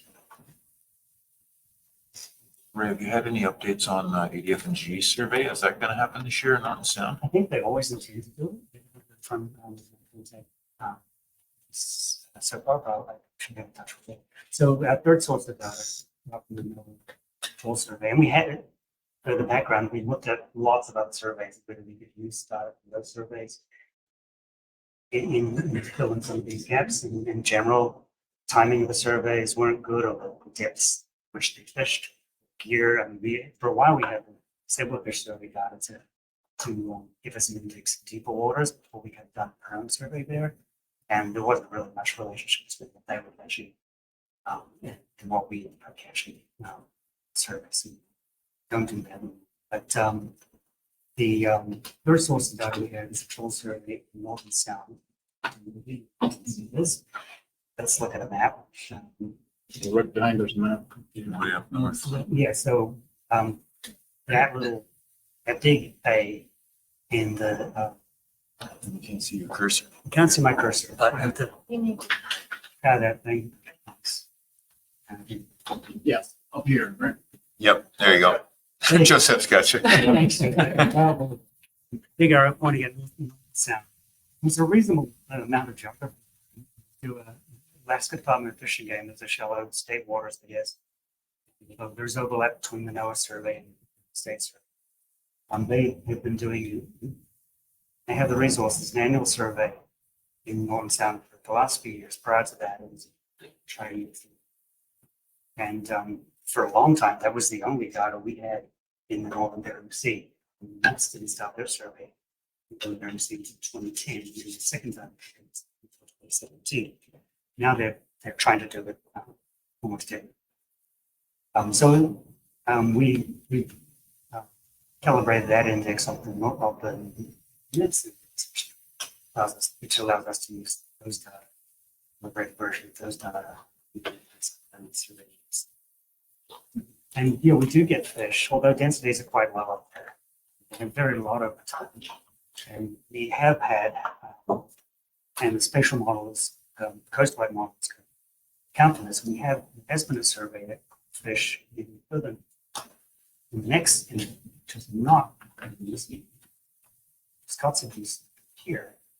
So through the Bering Strait, survey in 1998, with 3 halibut, just on the inside, Kotzebue Sound, and with changes in climate and free ice cover, warming waters is the potential for increases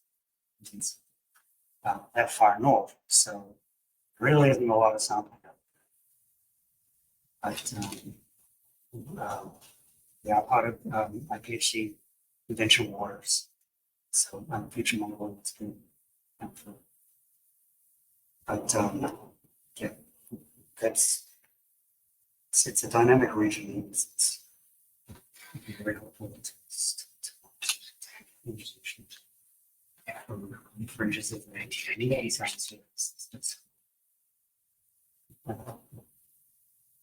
So we The Norton South survey is a bottom control survey. it's a bottom control survey, very similar to our survey. It's a denser grid. It's more like at 10 nautical mile. They're 20 nautical mile. It's very low. But it does go right into the and it's it gives us more information on the Bering Sea information gives us a best contrast on the effects of temperature on it's not only very cold waters in the deeper part of the southern part with ice, cold pool might, but those bays get quite warm to 14 Celsius, which is as warm as anywhere else within the range. And so that's generally beyond comfort. So that's useful information on those surveys, effects of temperature, changing temperature distribution.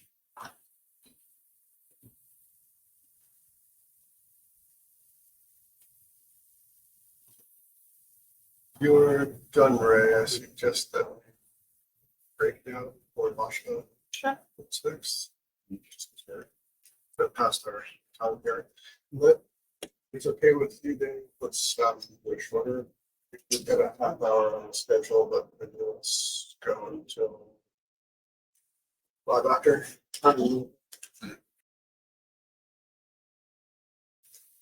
Okay, we're back. See, go ahead. So we'll move now to the presentation for information paper 1.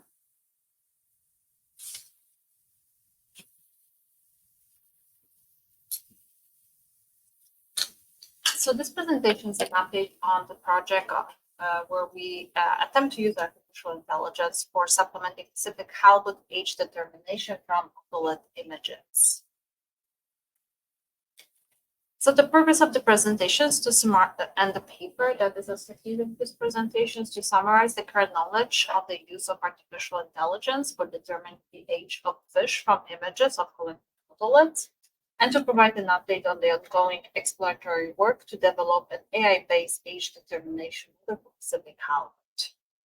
The primary objective is to assess the viability of AI-based approach to supplement existing Pacific Halbut age protocol, while also identifying the remaining steps and requirements necessary for potential implementation or like operation for actual operations at the IPHC.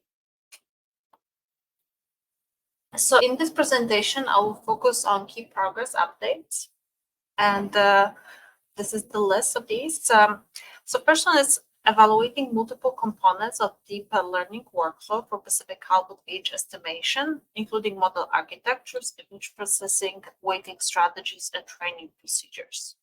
So under this point, it's really looking into whether different type of model, different model parameters, different model approach is going to to the current approach. We all know AI is progressing really rapidly. There's definitely opportunities to test new type of model architectures, testing new parameters, allowing for parameters that require very long training, but with the information power just suddenly becoming an option. And looking at different options to improve the model, we did a lot with for this current update is the weighting of different images in the model and putting more weight on the images where we have more certainty about the actual label associated with them. So the model, although it was age 2 or 3 times, that is more certainty. So weighting is more, and so this under this point is really just exploring and what is performing. Kind of options available. The second big progress is, and this was actually part of the SRB request from a year ago, from June meeting last year, was to evaluate the contribution of auxiliary biological and environmental covariates for comparison of image only and multi-input deep learning models integrating both visual and tabular data. So up to last year, the model was using as an input of the images. So what we did for this round, I also tested the model that on top of images is using variables. And here we focused on first the geographic coordinates. We see if the model could utilize the transformation where the selected, whether this is impacting the power of the model. And also using the date when it was collected to see if the additional information about the time of the year when it was collected, whether this will be capturing the seasonal variation or just kind of this marginal changes from early in the season versus over 20 minutes. Asha, I remember we talked about using the oilless weight or diameter as a code as well. Well, so in general, we don't have autologous weights. So this is not something we can just straightforward use. It would, yes, it could be potentially used, but that means going back again to all the archives and trying to get that. We try to use sex as a part of it, part of this evaluation as an additional variable, but it will like negligible improvements to the model. So this was not used moving forward just because it's not something that is available but is collected. So that's making it more complicated to use this method for estimation of age of a spot. This is just delayed. And fish length. are kind of skeptic about using fishing because it's been shown as a problematic predictor for age in the past. So trying to compound fish length seem to be putting us at a similar risk. How are what information does the human agent actually have when they do the aging? So they know where the upload is coming from, and we do have some indication. So our agers have been working for a long time. They say that there are differences spatially. They can see a little bit of a difference. It's coming from the tone. They also say there's some sort of age impact comparing populates very early in the season versus pretty late. That's been driving. And maybe there's additional information that the area, again, area is kind of tricky on this. Where it was collected, just live test. So maybe it provides some additional information that helps prediction. Some, maybe not necessarily all. This is a deep learning approach, so we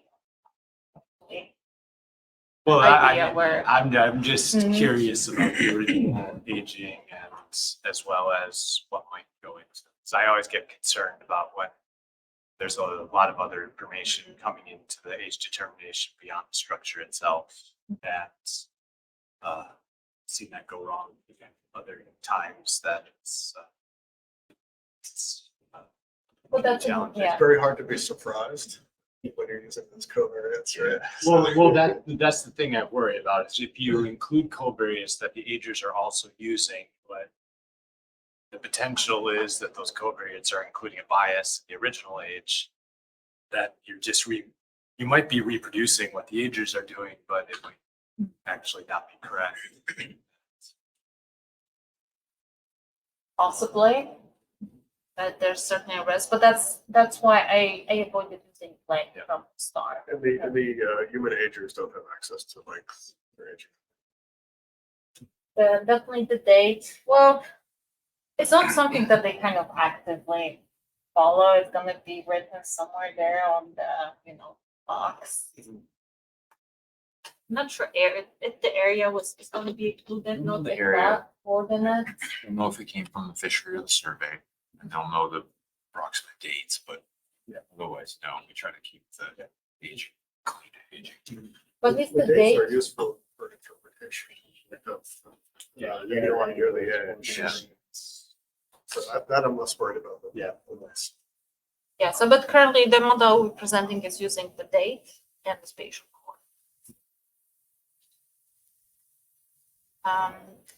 The next 2 points, and actually there's a mix-up. The SRB request was actually related to spatial generalization, but we are interested in both spatial and temporal generalization, and really these 2 points are related to whether predictions, like based on the model trained on 1 year, perform if that model is performing well for another year, or if the model trained on one area is performing well for from the other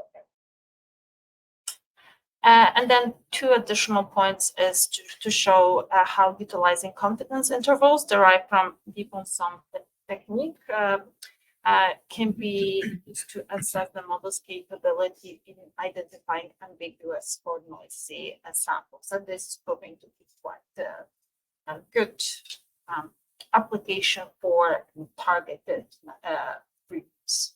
And I'll get to that in the presentation. And this presentation will also demonstrate improvements in model performance with expansion of image database. The model that was presented a year ago was based on about 2,800 photoliths, and we're now at about 11,000 photoliths.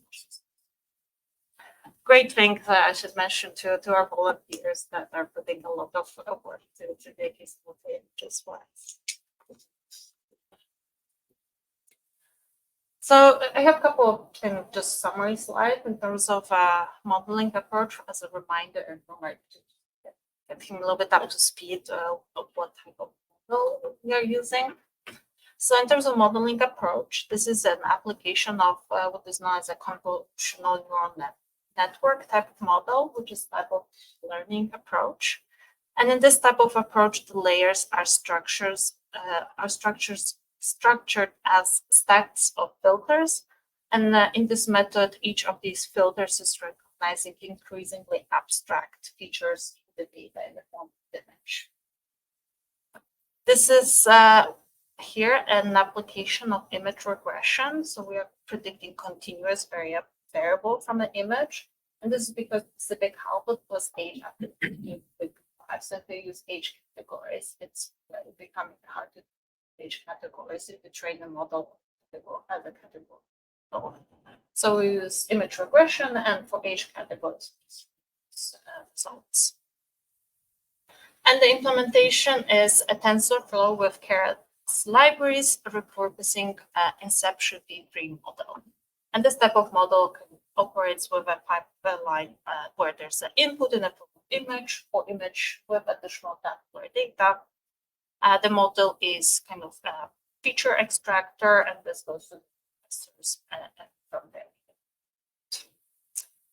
Inception v3 provides so far the most reliable and robust estimations from the testing that we've been doing, but we do keep a couple of alternatives as available options for modeling. And this includes out-of variants such as EfficientNet v4, v5, EfficientNet v2, and CompNext, or also apply completely different to TensorFlow type of models. PyTorch is kind of alternative widely used. But some of these, because they require higher resolution, the image, how long it takes to train some of these models, and some of these models seem to be too complex for the size of the database for now, and some of these models pretty much collapse to average prediction, to predicting the age of the average. This is probably because there's just not sufficient data just to train some of these complex models. So far, this Inception v3 provides really robust estimates in comparison, but there might be an opportunity for some more complex models in the future. And Pasha, can you remind me, you're not doing any annotation of the images, right? You're not showing it an annulus? No, so the label in this case, it's kind of association of the image with just age as a number. We do not train the model in terms of how it ages, we just we give it the actual final age. And this is because annotating the individual rings first will be very labor intensive, and it might be very difficult to do it actually on the image.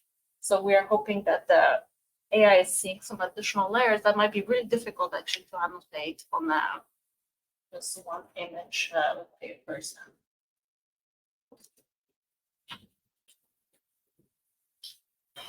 And it's worth noting that IPHC has a unique resource for AI training. Actually, since 1925, we collected over 1.6 million autoliths that are stored, and they provide that opportunity to train in a larger model if we had the resources to take all these images. But we also have a huge cross section of years, 100 years of models. So there's a great opportunity to apply this type of project to IPHC autoliths. These autoliths are sectioned, so broken in half and baked to enhance the contrast between the growth rings, and then they're photographed. So what we're actually taking pictures is that cross section where you have the rings all contrast. But in addition, we're also in the process of creating a complementary database comprised of labeled images of autoliths captured prior to processing. And with a goal, once we have sufficient number of autoliths in both categories, we can compare whether one is optimal.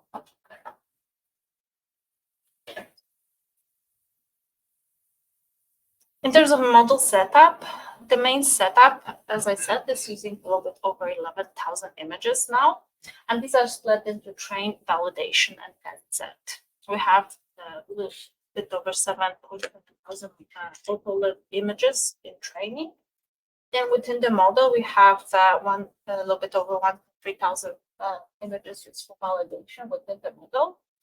And on top of that, we have 2,000 completely separate images to the model that are used for unbiased prediction of model generalization capability to see data. So this is pretty standard approach. We have 3 different sets. So training is for training, then within the model, you compared each run with the validation set, and then your actual results for that using the test data set.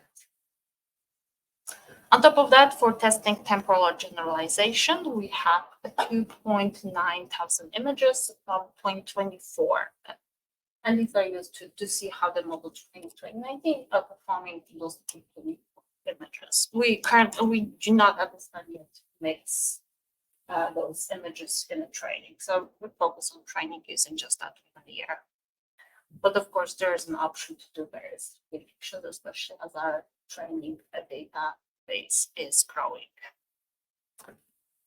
All images are then resized to 400 by 400 pixels, and the size of the resized image is driven by the model we're choosing.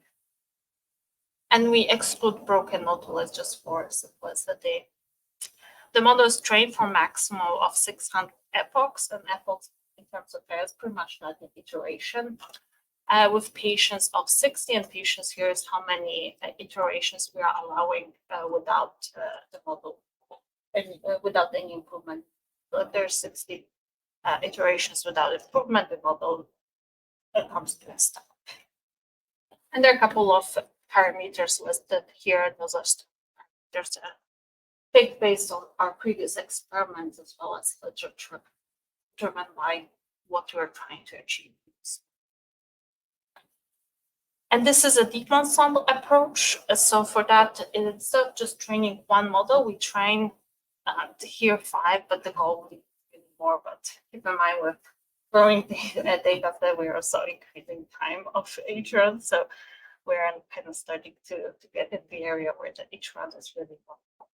So the current results I will be showing, they're based on trained model trained 5 times, each with different random seeds starting. This is to get out the potential differences in the models based on this starting. And in terms of overall starting of the results presentation, the model trained on average of 183 epochs. So you can see the 600 is training. The early stopping is the one that is kind of driving the model, and achieve normalized MSC. And keep in mind, so the model is trained on not actual ages, it's trained on ages, just the normalized MSC in the validation was 0.0011.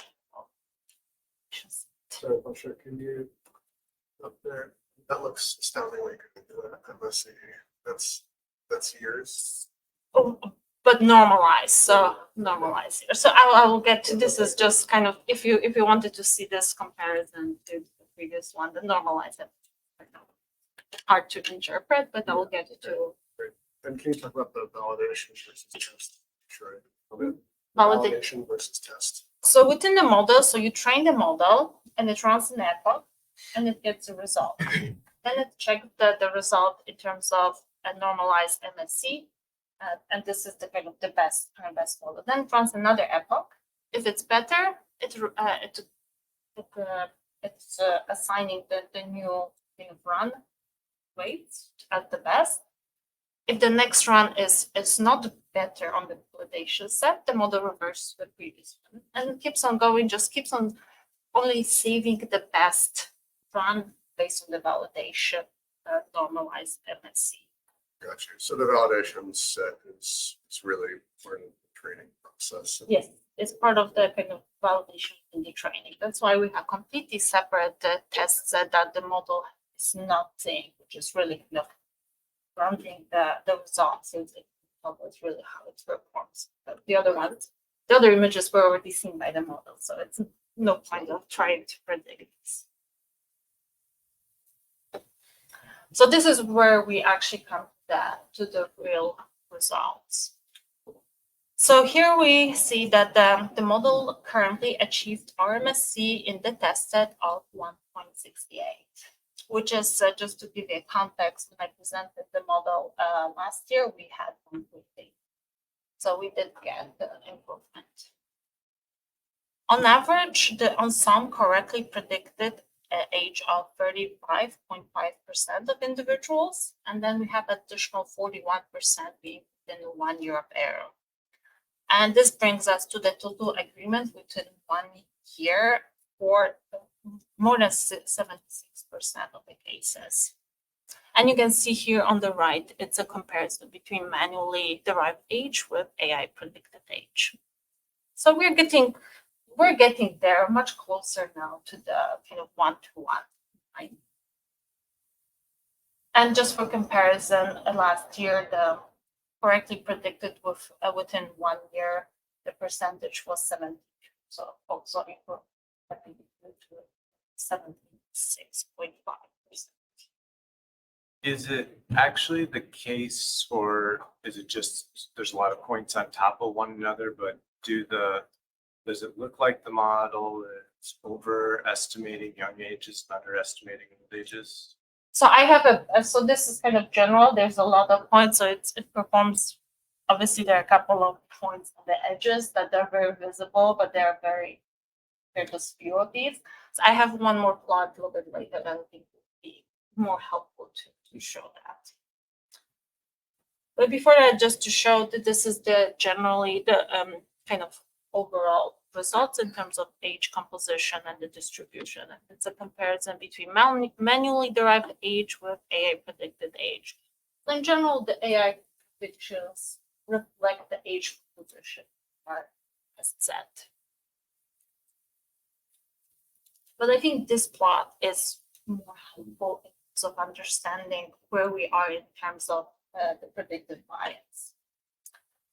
So here on the plot, we have a distribution of residuals, and this is the blue line, and along that the gray line is the 90 confidence interval. And here, what I would really like to point is, up to the last time I was presenting it, we had really clear statistically significant bias observed at age categories 21 plus. And here with the current results, we actually start that this statistically significant bias is really no longer apparent.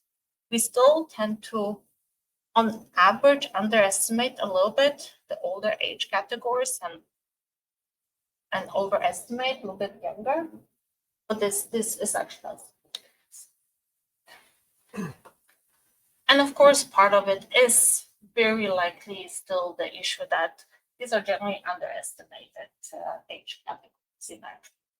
We still have, obviously, the majority of our images are within that, or between like 7 and about 18, the majority of our images.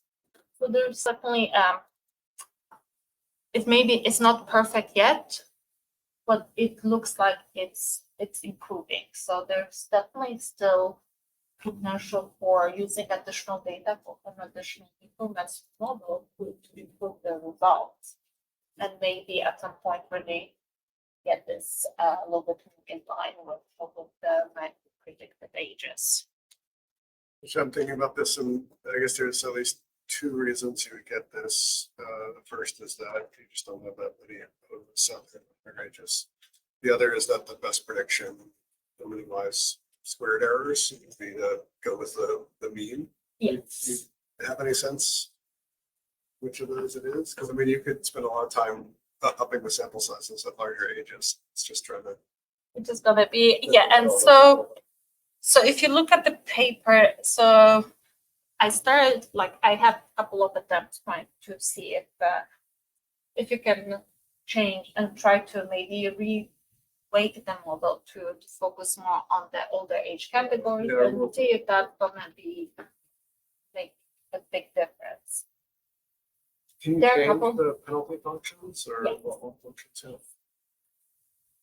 This in general, however, just reduces the overall predictive capabilities. So I went to apply these very fancy functions like this. I can't remember now exactly the name, but it's described in the paper. There are a couple of techniques in the literature suggested as potential, but we arrived exactly in the situation this paper described as a downside of it. If I improve a little bit on the tail,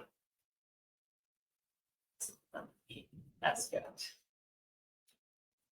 And really, the solution here might be just kind of all those age categories and predicted to. The rest is 20 plus. No. What's the plus group in the assessment? For break and bake ages 25, plus the surface ages at age 20. They get pretty biased after age 20, but that's just the history.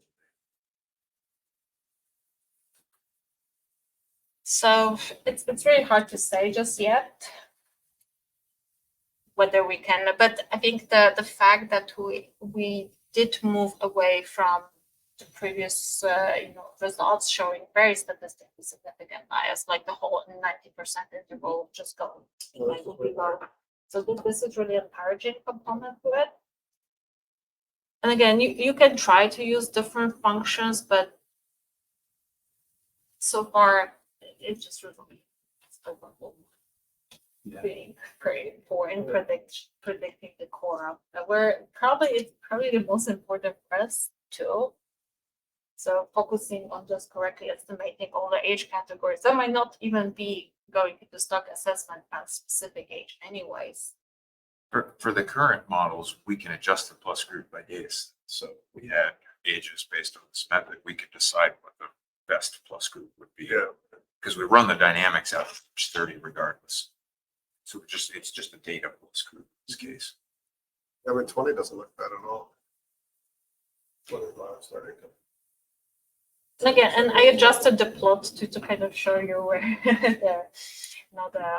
because previously I was showing the plot to like when you think 24 plus, and now I can actually show a little bit more further because it starts to make sense a little bit where how it's changing. Should you have a sense is the improvement mostly due to just having more images to train on? I think because we continue using the same type of model architecture, it's mainly the number of images.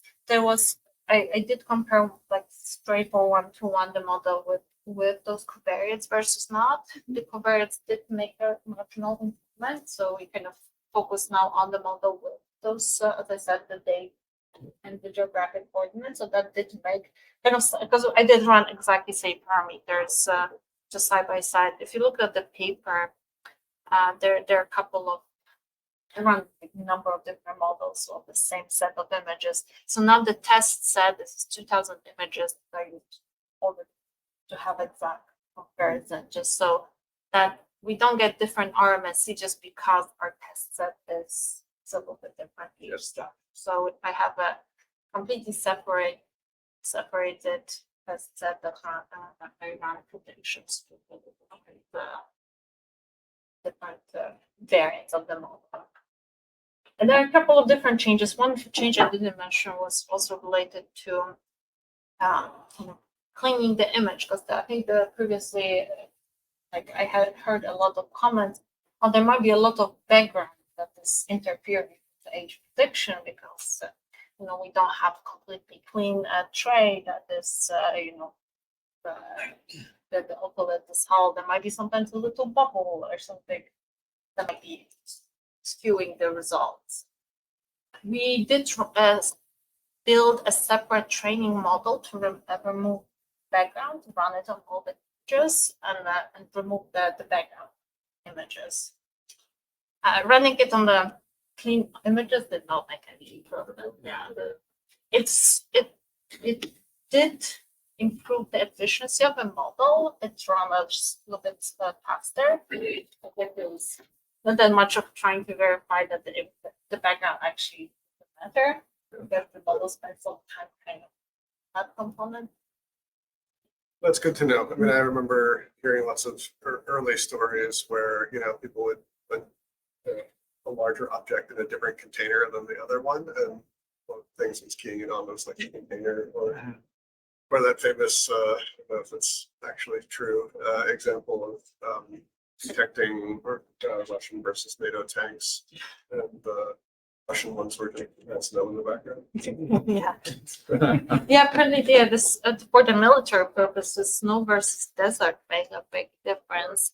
And again, I do not want to discard some of these ideas completely because it might make a difference in some of the different model runs. So, but again, there's you can come up with a matrix of hundreds and hundreds of different combinations of different model, different parameter here, different parameter there, different image adjustments and so on. So there's a lot of the combinations you can run. So I'm not claiming I tried all the different combinations that where this might work. In some maybe that will make a difference in some of the other images, and the fact that it's improving its speed of training, that might be a driver for more and more testing of this variant.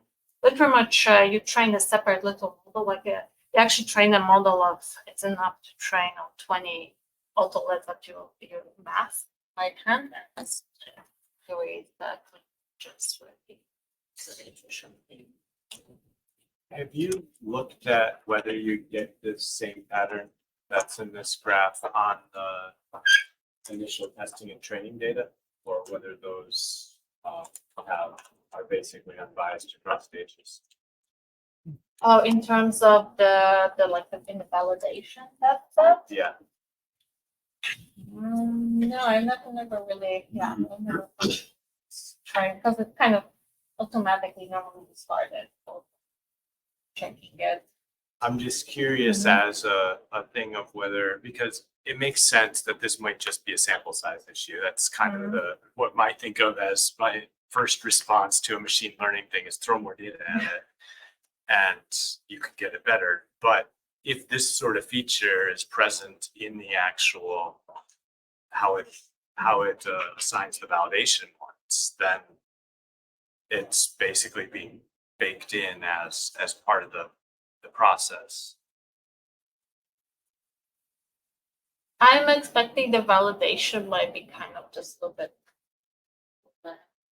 Oh yeah, no, I would Mhm, yeah, totally yeah. expect it to be better than you would ever get out of sample. Right. But just looking to see if there are problems present in the validation test set, then definitely expect it to be even worse when you start going out of sample. Like thinking of it, it's probably it's gonna be similar because it's gonna kind of focus on minimizing so the model minimizes MSE, so it's definitely can go to predict factors and controls. Probably the same pattern, but I can see so check that. And keep in mind the other caveat here in this result. So we know that as we go in the age categories, the manual age predictions are as well. So I think here, if you look at that, the gray line, this is human reader. You can see it's also getting wider. So it might not be only the model itself, it might be also the that's why for better predictions, we added the weight to autolets that were aged twice or 3 times. But we will not see that. In theory, that should not give you a better predictions, right? See weight forces. You are not able to verify it's the case because we don't track ages for those older age categories. How do you decide which ones to? They're assigned the random. This is like it's our verification. So every year after the season ends, there's a 10% run. Sure it wasn't. No, not You're- for this Wait, part. there's that. But talking about the hard ones, so here is a slide on temporal generalization. So this is comparing the results that are derived from the model train of 2015 autolets and the for autolets. So we have a model train on 2019, and all these are all survey autolets. And this was evaluated in 2024 to assess temporal generalization. And in this case, we did have substantial increase in RMSC. So we had the result for 2024, and these might not be exact comparable because the age structure might be slightly different, but we have RMSC 2.27, which represents about 35 increase compared to within the predictions. But it's worth noting, this is down from 2.56 when we tested the temporal generalization last. So even though it's still higher than within, it is going. Which of course begs the question of how low a RMSC has to get before it's useful. It's tricky. I guess that's part of the cost benefit analysis. Yeah, that's definitely not the model question. That's kind of the use question, right? Where how much of a uncertainty is happening. Well, I mean, I think that is an answerable question. Yeah. Through the stock assessment, right? Yeah, and so I think something that is really related to that. So in the case of not as good performance of the model predicting the different year, what we try to apply is fine tuning. And so for that, we try to take the base model for 2019 and fine tune it on a reduced small sample of the images from the 2024. So for the year that we want. So if we select 20% of at random 20% of the autolets from the 2024 and add those for fine tune. So assume these were, and you can think about this as the manual verification stuff. Say we will go for a mixed method where there's some subset of autolets always read with fine. So if these were selected at random and the model was fine-tuned, so running a smaller hybrid model on top of that train of 2019, we would achieve a lower RMSC or of 2.23. But if we did not select those 20% at random, but rather let the model guide us which autolets are the ones that generate the most uncertainty. And this might be two different factors. This might be how difficult it is to do it, but it may also point us to potentially poor in this case. So that's why the action was not that great. And we derive those confidence intervals from a different sum. So we can from each of them, we predict each individual age, and we look at the confidence intervals and we select 20% that is like the biggest confidence interval. And then use those 20% fine tuning. In this case, we get the substantial to the results. We get to the RMSC 1.97. And I just saw a recent result having, so this is based on 3 of 5 predictions. I just have all the rest. And it's going even a little bit down if you have this more advanced, so larger set of starting. So that makes me wonder, when you do the, are there that you throw sort of filtering before you provide the images to the model? So we only throw out the broken autolet that are very clear again, when the volunteers are taking image, they have an option in software just to pick this was for we get that we exclude these just because they're clearly not the same set of images. They're not always aged. Sometimes they are aged. They put them parents like she aged, but it seemed to be kind of completely different set. And we already exclude, but even at the collection stage, we exclude personalized photos. But that is done already at the collection stage. So we actually do not arrive into our lab. Occasionally, we do see these. They were collected less. So you would see those in the collection.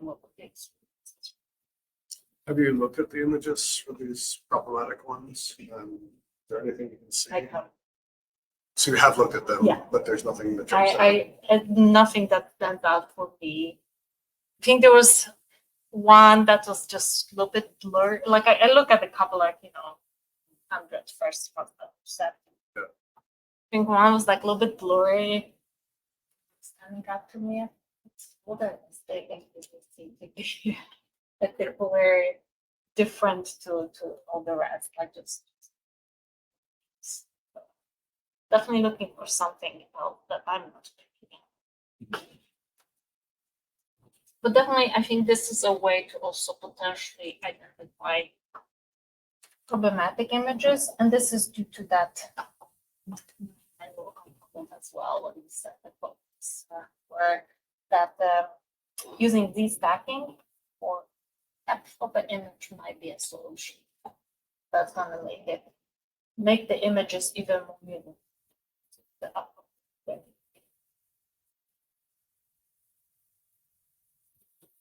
And here are the results from spatial generalization analysis. This was the SRB request from the previous meeting. And for that, we took 2,000 randomly selected images into and set two groups for each regulatory area. So in one set of those 2,000 images, the focus area was included, and in one of the other one, the area wasn't. And then with those two separate models for each regulatory area, we compare the results. As you can see on this plot, there's kind of really no pattern here. In some cases, the model that included the area performed better, but it's not fully there's no full consistency in this. So I think that the general conclusion based on this analysis would be that the model, the spatial occlusion resulted really in limited and inconsistent performance degradation. I'm trying to interpret this. Is there a reason not to use RMSE in this? So we could.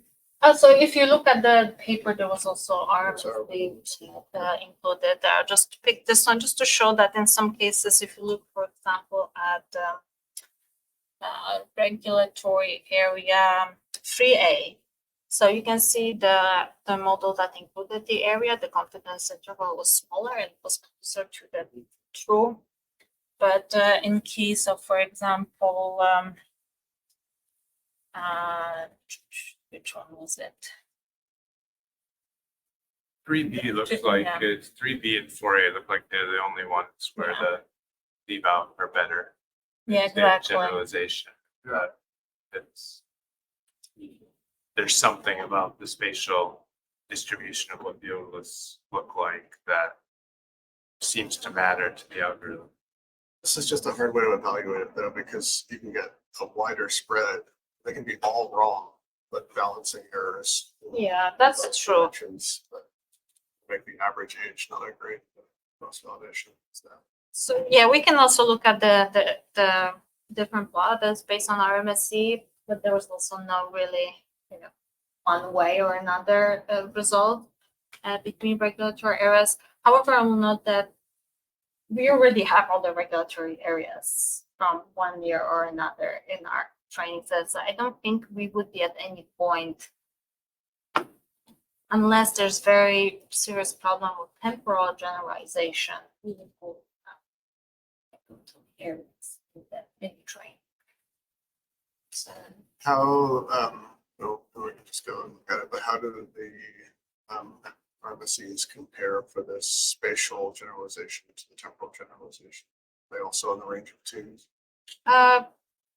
so this, keep in mind, these models will have higher RMSE because there were smaller data set, because it was just, this is like this many regulatory areas multiplied by 2 variants. If I run it all on 11,000 images, it was just a little bit difficult to provide those results.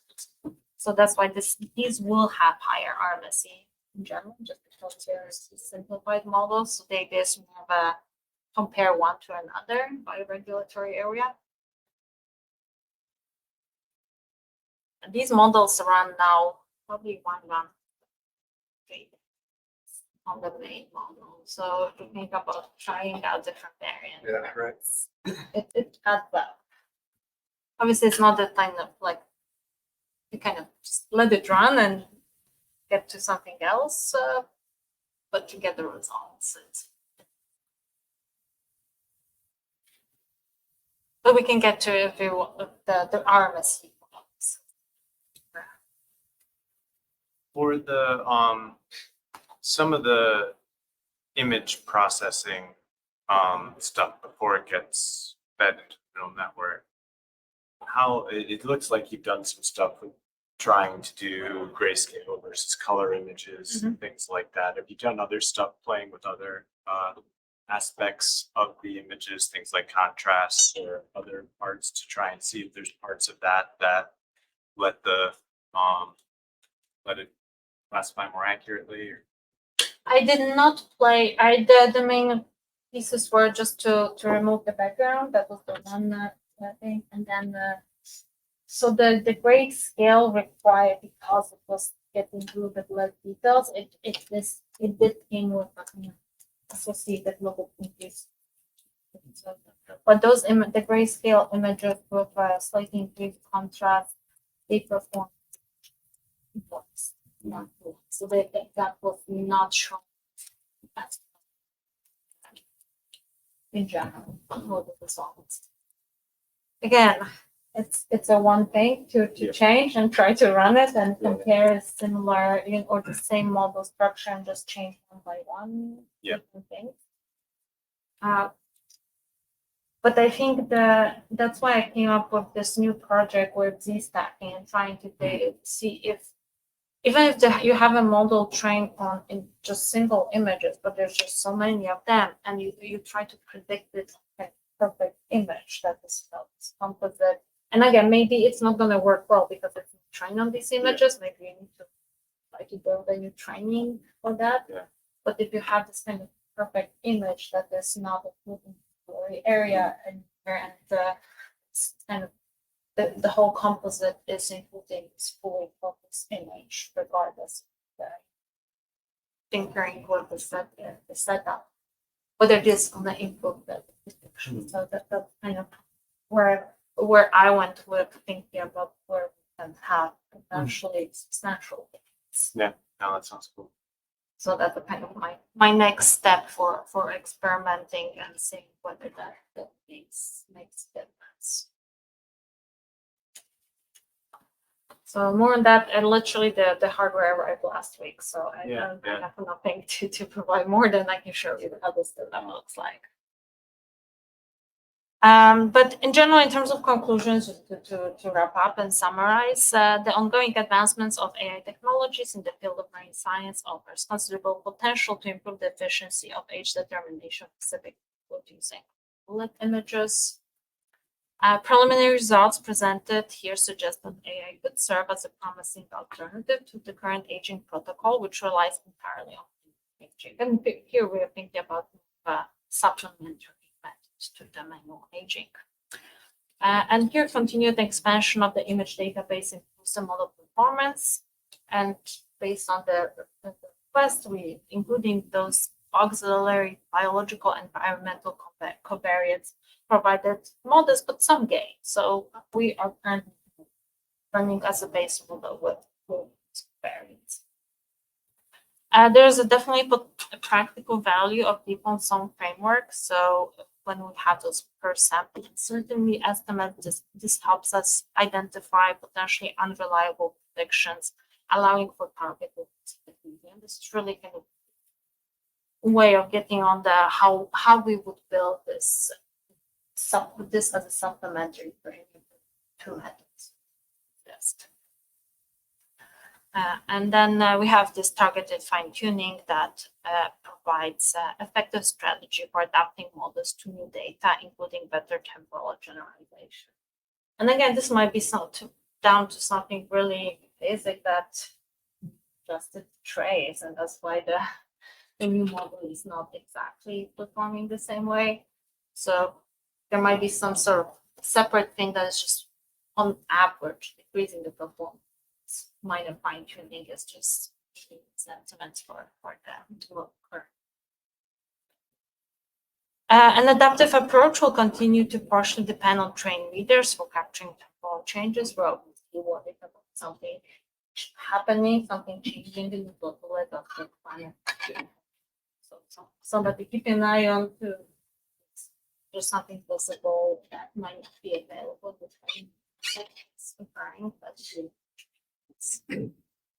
and the spatial exclusion caused limited and inconsistent performance degradation, suggesting a broadly transferable overall features across IPHC regulatory areas. That's my interpretation. If you think some of like any by area results might have suggest something, interested to hear how you potentially would address this.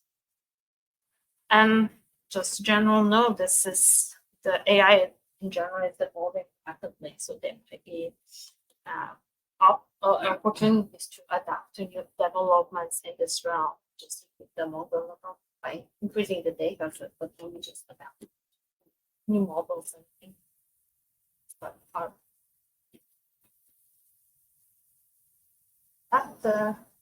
to take questions, or we can to launch or collaborative discussion. Thank you. Have you thought more about if you were to expand your training set, how go about picking the samples you would want to include? So we thought about it. The issue is it's not that many of those older alpha-lift, and it's kind of really difficult to do really targeted, picking the older because they come in trays. And it's prone to errors. You can have very specific ones to try. So yes, you can definitely try targeted images in terms of kind of process, but much easier to just go tray by tray, just take images one by one. I was even thinking more so selecting new years that you take images of. How you select which years you might want to pull from to start adding more sort of load variability into in terms of the historical training data set. Yeah. I don't think we are just there yet. We picked 2019 as our base because this was kind of the last fully comprehensive survey that they had a large spatial footprint. As Ray was saying, there was the years the decrease of spatial coverage. So that's why we're kind of 2019 pretty much covers all the areas with spatial variability. That's why we did see that 2019. And this kind of follow up is more on that. It's kind of taking images as we go. We did take a lot of 2024 images also because, and I don't have these results here. I didn't run it for this presentation, but we are interested in comparing whether the unprocessed, so the overload redating, whether they provide the same level of reliability. So that's why because once you break them and bake, you don't have that overlap, right? So when we started in 2024 was the kind of first year where we could actually take these images before they were processed for aging manually. So by 2024 is a kind of also one-to-one pre-processing of the same sense that if you're interested in those results during the previous paper, but I pull out the. But the idea was, okay, we have the opportunity now to put the imaging before. So we'll take it before, then after their age, we'll take it after. Then we have this one same images before. Just see how it results. And actually, from the previous analysis, the results were very comparable, and that was somewhere about smaller. Seemed to be that 11 moving from like about 2,000 to 11 to make sure. So we're starting to get good. As I said, there might be some underestimation, but it's not any. Yes. So Basha, thinking more strategically how this fits into the process, including with the epigenetic aging. Where do you think this is going? What's the use case? Is it to reduce the number of bolus readers needed to reallocate those resources elsewhere, or to increase the number of age samples going into the assessment?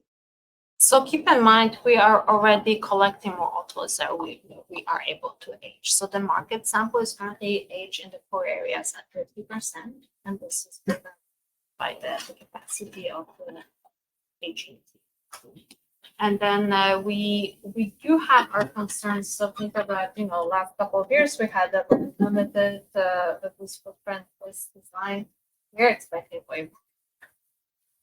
We're starting to see potential bottleneck in terms of different aging, the current number of photons that we would expect to have as an input stock assessment. So think about how much maybe think about more of a supplementing and trying to replace some portion of the outputs that maybe are not, we cannot fully age in the current capacity and see whether this is helpful. And really the key here is we are talking with Ian about what is the right method to combine these stock assessment, because there will be different error.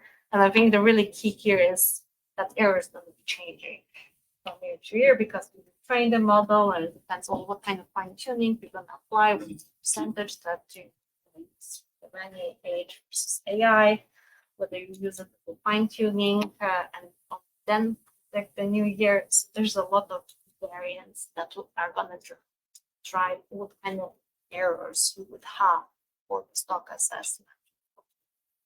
And then they kind of trade off, see how.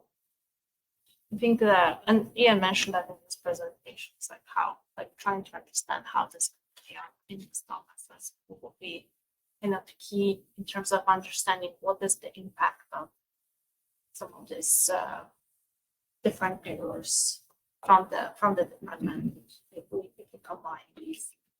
And maybe there's improvement. Maybe it's better to include more ages with a little bit lower, a little bit higher error versus having only manual ages that are subs.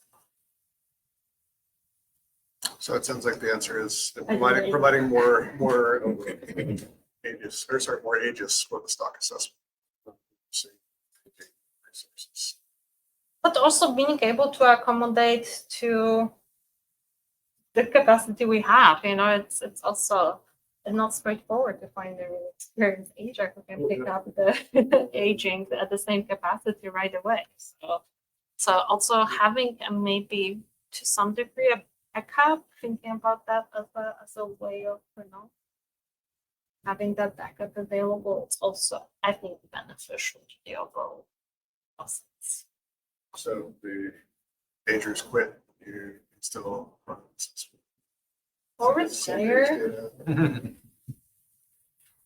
Okay, that's helpful in terms of our recommendations, because I think our recommendations will probably focus on identifying good endpoints for this work, as well as making sure that it's like fitting and needed within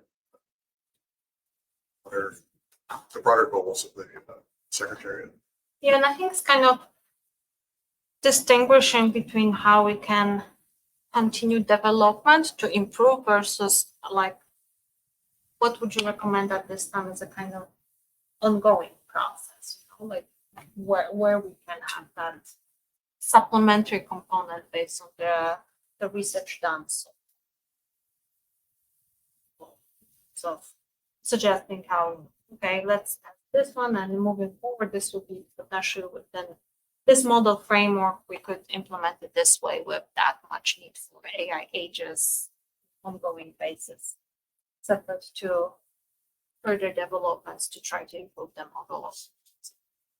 Yeah, so what do you think are the stopping points? When do you call it good enough to add it to the stock assessment? To, you know, to kind of make this part of the standard workflow? Or when do you say this is not improving rapidly enough for it to forward? Let's stop it.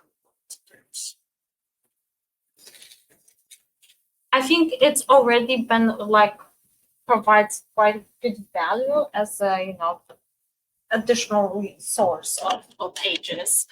In terms of, I'm kind of hard to say, let's put a stop to it, because if we continue to see improvements, we did not saturate kind of the model capability yet. So there are still improvements to be made. If I start to see, okay, I'm not making any improvement, maybe not worth it. But if you with every further development to see improvement, I think that suggests that there might be an opportunity for something like of a flexible over time errors in the stock assessment. So, okay, this is the error that can be implemented in the stock assessment because that's the error based on the current model. And think about moving forward, you can revise that error and just because it's really easy to re-age previous AI age photo, to just give the same images to the new model, and you have a new error and you have maybe better estimates. So it's not only about, okay, we aged it this year and this is the result. It's really easy to run it again and implement it with error, and it's really a question how to allow this to method in testing process. I think for me, it's really straightforward to think about, okay, in the current state this year, this is the error we have. We make improvements. Error is just changing over time. It's just a new model. Still, it's the same images we used. Can be redone for the agent, for the specimen selected for AI aging in the model. So thinking to the future, once this method is ready and the epigenetic method is ready, do you have a sense for if you want to add 1,000 new ages for the assessment, and you, for whatever reason, don't want to do traditional otolith aging? Is it going to be cheaper, better to do it with epigenetic aging, or Well, I think we're not there yet to really understand. I think that That's a comparison that will to be made. Once at least the genetic method is developed.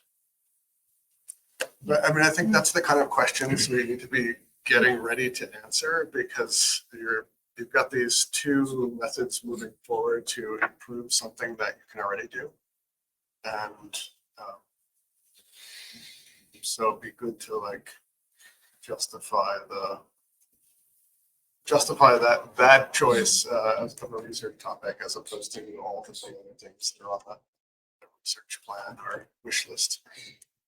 And keep in mind, in general, in terms of resources, this is relatively low in terms of resources. So that's helpful. I have no idea what kind of resources it takes to do this versus epigenetic aging versus the traditional aging. So, I think in general, this is cheapest way to age. okay, great. So and that's why I'm not that like general. I would be really not keen on sleep, like you're saying. Okay, maybe we're not getting there. It's not worth the time. The time spent is, especially now that we really simplified it with images taking. We have a separate software that is really easy to track what the data is. With the new auto-liquid picture, we get the list of the images taken with a really easy, simple way to annotate and to we distinguish between the proper auto-lit ready for use versus like for really simple process, and we do have help for that. So in terms of the time spent on images, this is not at the moment much of a constraint. And modeling, it's very simple to make changes to those models. Yeah, and then the models just run on the virtual machine separately. The virtual machine cost, it's worth $100 a month. Like a good virtual machine that gave us substantial improvements in terms of. So these are definitely not the models you would run on your desktop computer. But you're also not spending tens of thousands of dollars No. on computing resources. Yeah, we are using like Tesla T for a virtual machine, which is pretty good GPU of virtual machine, but we're talking about, I think it's like $400. And we do not run it year round. We run it in the model, and then we deallocate the machine.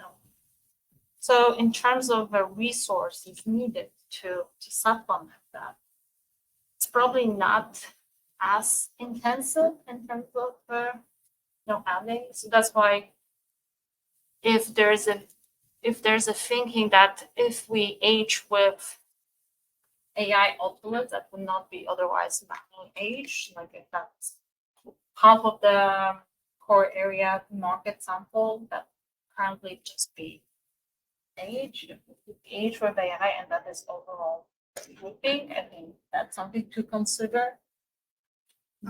Yeah, thanks. That's very helpful because I think it's probably implicit for you guys what the resources are, like you doing works and how much time it takes. It's totally opaque to me. And so I don't know what the trade-offs are. But it sounds like this one is cheap and easy. Yeah, and I think about in terms of, it's more about kind of reading, finding an idea for the next one, but implement like with AI assisted programming, making these changes in the model itself. It's becoming easier too. You think about, hey, I'm going to try the different model architecture, but I'm just changing. I know 2 lines now. This. I'm going to make this. Just change the package we're using. It's not the same. So like thinking about the bigger picture moving forward, it sounds like this could eventually greatly increase the number of pages going into the assessment, whereas the epigenetic aging might be more of like an expensive specialty thing that you do on fish that you don't want to kill. So it's Yeah, going back to the discussion we had yesterday about costs, that's something that we'll see when we set up a panel. Because there's a bunch of estimates for those kind of panels for assignment testing, a GTC panel with, for instance, 300 loci or 300 CPG sites. I was just looking at some, but this is old. This is probably at least 7 years old. They're quoting probably about $4 a sample for a big CPG panel.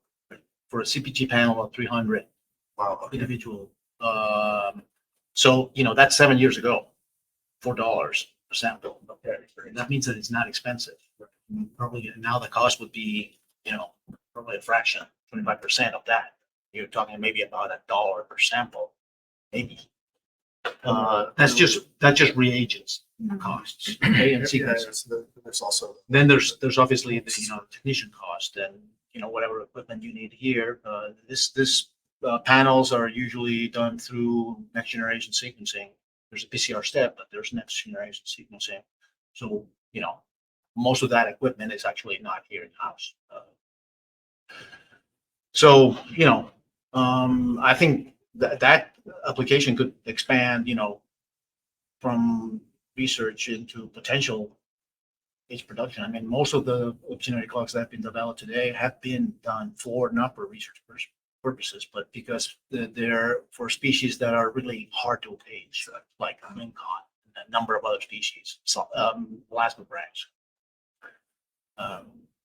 So, it's a little early to say.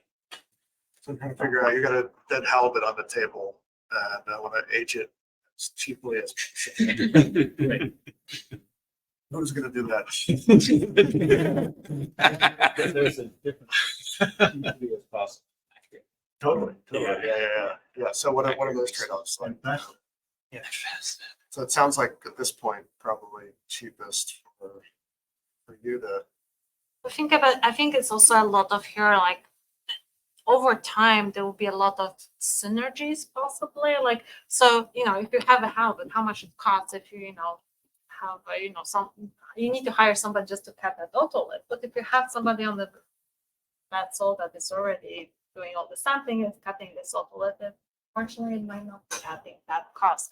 If you think about epigenetic being combined, maybe at some point with the sexing, maybe, you might be getting different efficiencies. So Yeah, it's really tricky to. it's really tricky question. I want a simple answer, but I understand. And I think I was just gonna say, the other thing too that I see with these that makes it not very subject to an optimization right now is you have two developing methods that are in their early stages versus a one that's been applied for a long time. And they're gonna open up new avenues. And if you cut them off now, you basically say, we don't think there's future potential in it versus continuing to do some work if it's within the resources interests that it might develop into something. So there's that extra sort of unknown potential part of what you might find by continuing the line that makes it hard to optimize. Totally. I totally agree. I'm also just trying to balance that against the other items on the wish list that can't get done. Yeah. Resources to something else. But you can also think about in terms of kind of resources available. I'm not able to do work that the biologists here are doing. I'm more here on the data where it's kind of programming the data component is something I can do. And I think you can think also about the epigenetic clock and the also as a kind of these two methods being similar in a way that also maybe as the calibration is changing, also the error in the model will be also adjusting over time, because these are two methods that you can really simply go back and re-age everything. So, same method, but improved tools that are applied for this. So related to this conversation about resources, AI is a big focus now for NSF. It looks like you probably won't be able to get some proposal funded in the future unless it has AI or translational search in it. And I'm probably going to expand to other federal funding opportunities. Are there funding opportunities? Yeah. I did not explore, but potential funding for this specific project, but there are opportunities to actually be included in very projects and that moving forward. This came up as we can build this potential production method that we work on as a side of many. So that was never thought as a grant type of project. And that makes sense for the early stages, but now I would say it looks promising enough that you could write a big proposal to get money to put technicians on it to image the whole collection. Or a large portion of the collection. 1.6 million. Yeah. I mean, but I'm just looking at like how good it is now which was impressive, and how much it improved by going to 11,000 orderlists. You know, it might be a good time to think about getting funding to expand it. We can certainly. Yeah. I think my understanding is also it's a little bit more difficult to find funding for something that's kind of intended more for production versus being more of an innovative research into new methods. You have to really find the really big research angle here. That's just the pitch. Yeah, I think that's just how you pitch it, right? Like, you know. Okay. Using stock assessment, take care of that. You know, you could pass these results through the standard methods that we do, compare methods with, you know, using Dre's program, which a paper just came out, similar research. You know, and then the benefits or the effect in the stock assessment is taken further. Yeah. That aspect. Yeah, and that's the pitch for applied funding, like, Yeah. BRB or something like that. But then if you want to pitch it to something like NSF, so it wouldn't be the stock assessment. That might be some broader impacts. But you know, like how do you use biological structures, images to figure out information that currently requires trained specialists to get.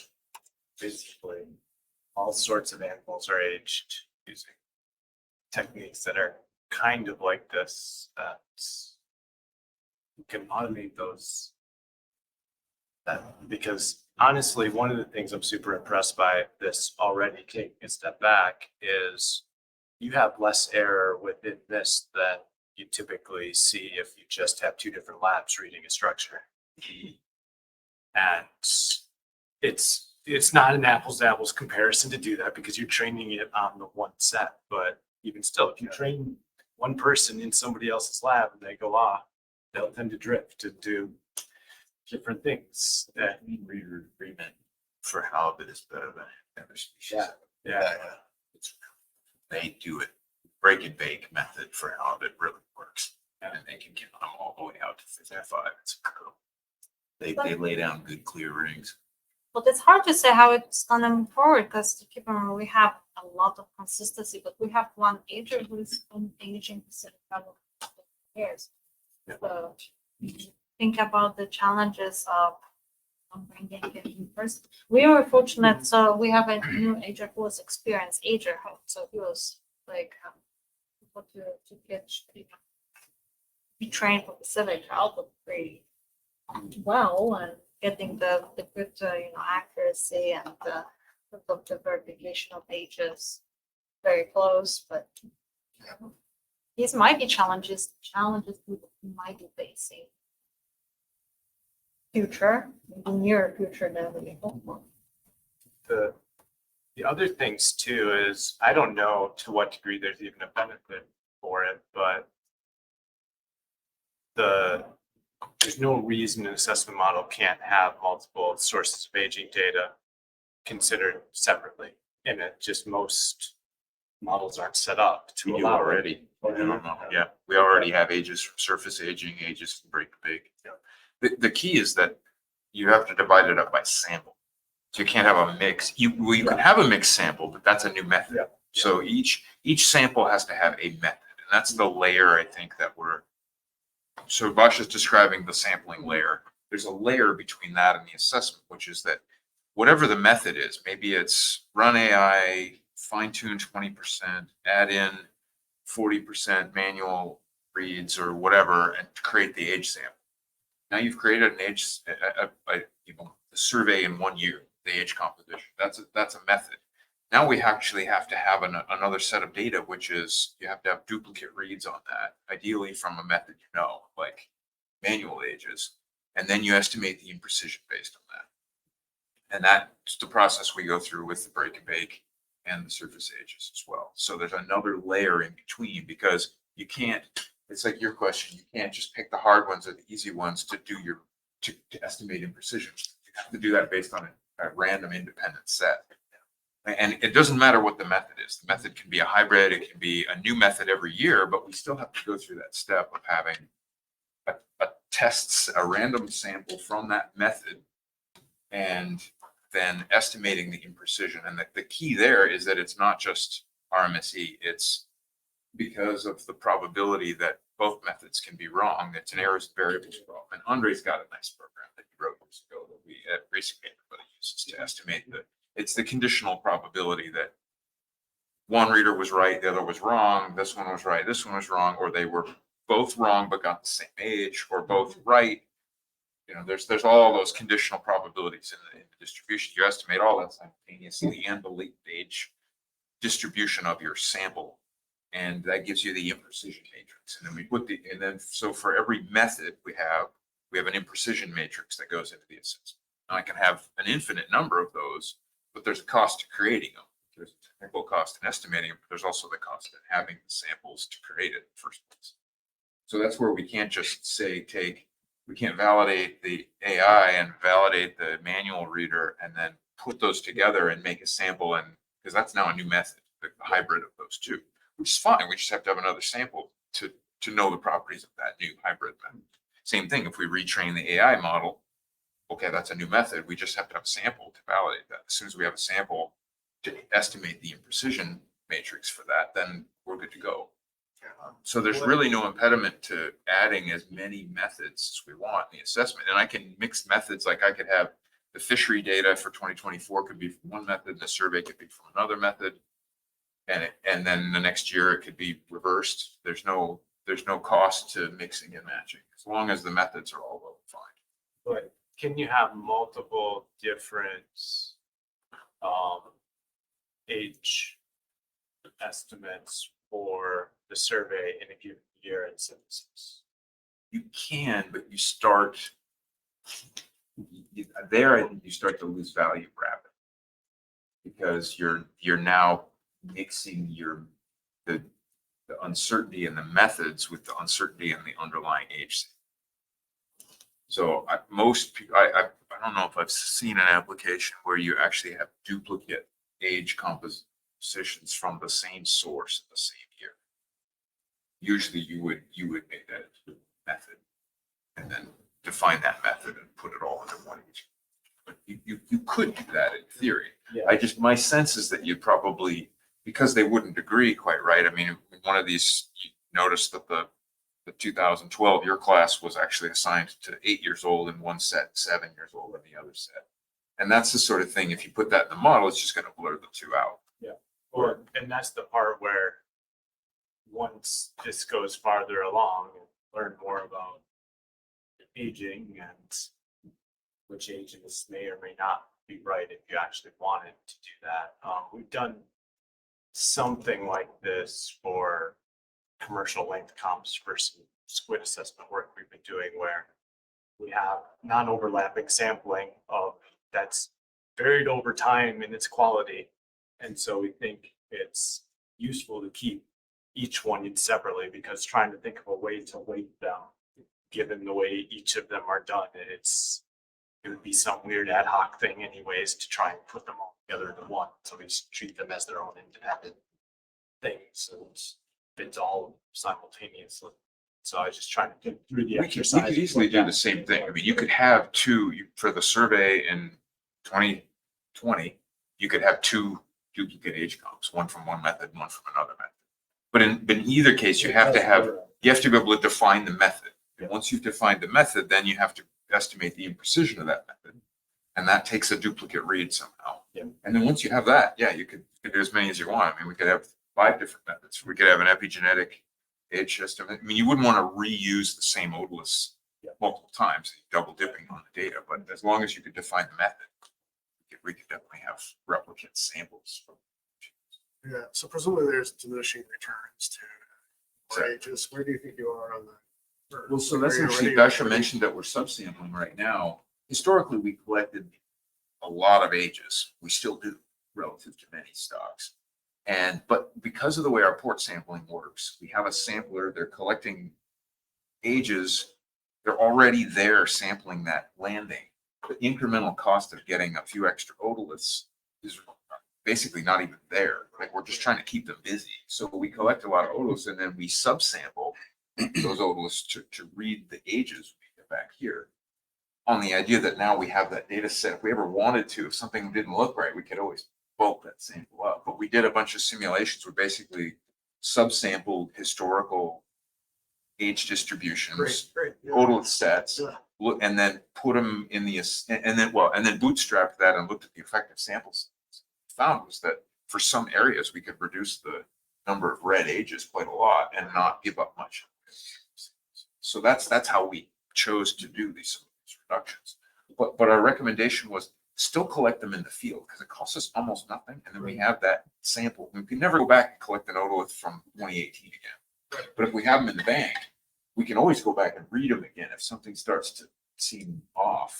You know, we're not tracking a cohort, or there's some additional uncertainty. We can always go back and add to that sample of red ages later. Yeah. So that's why we collect more than age generally.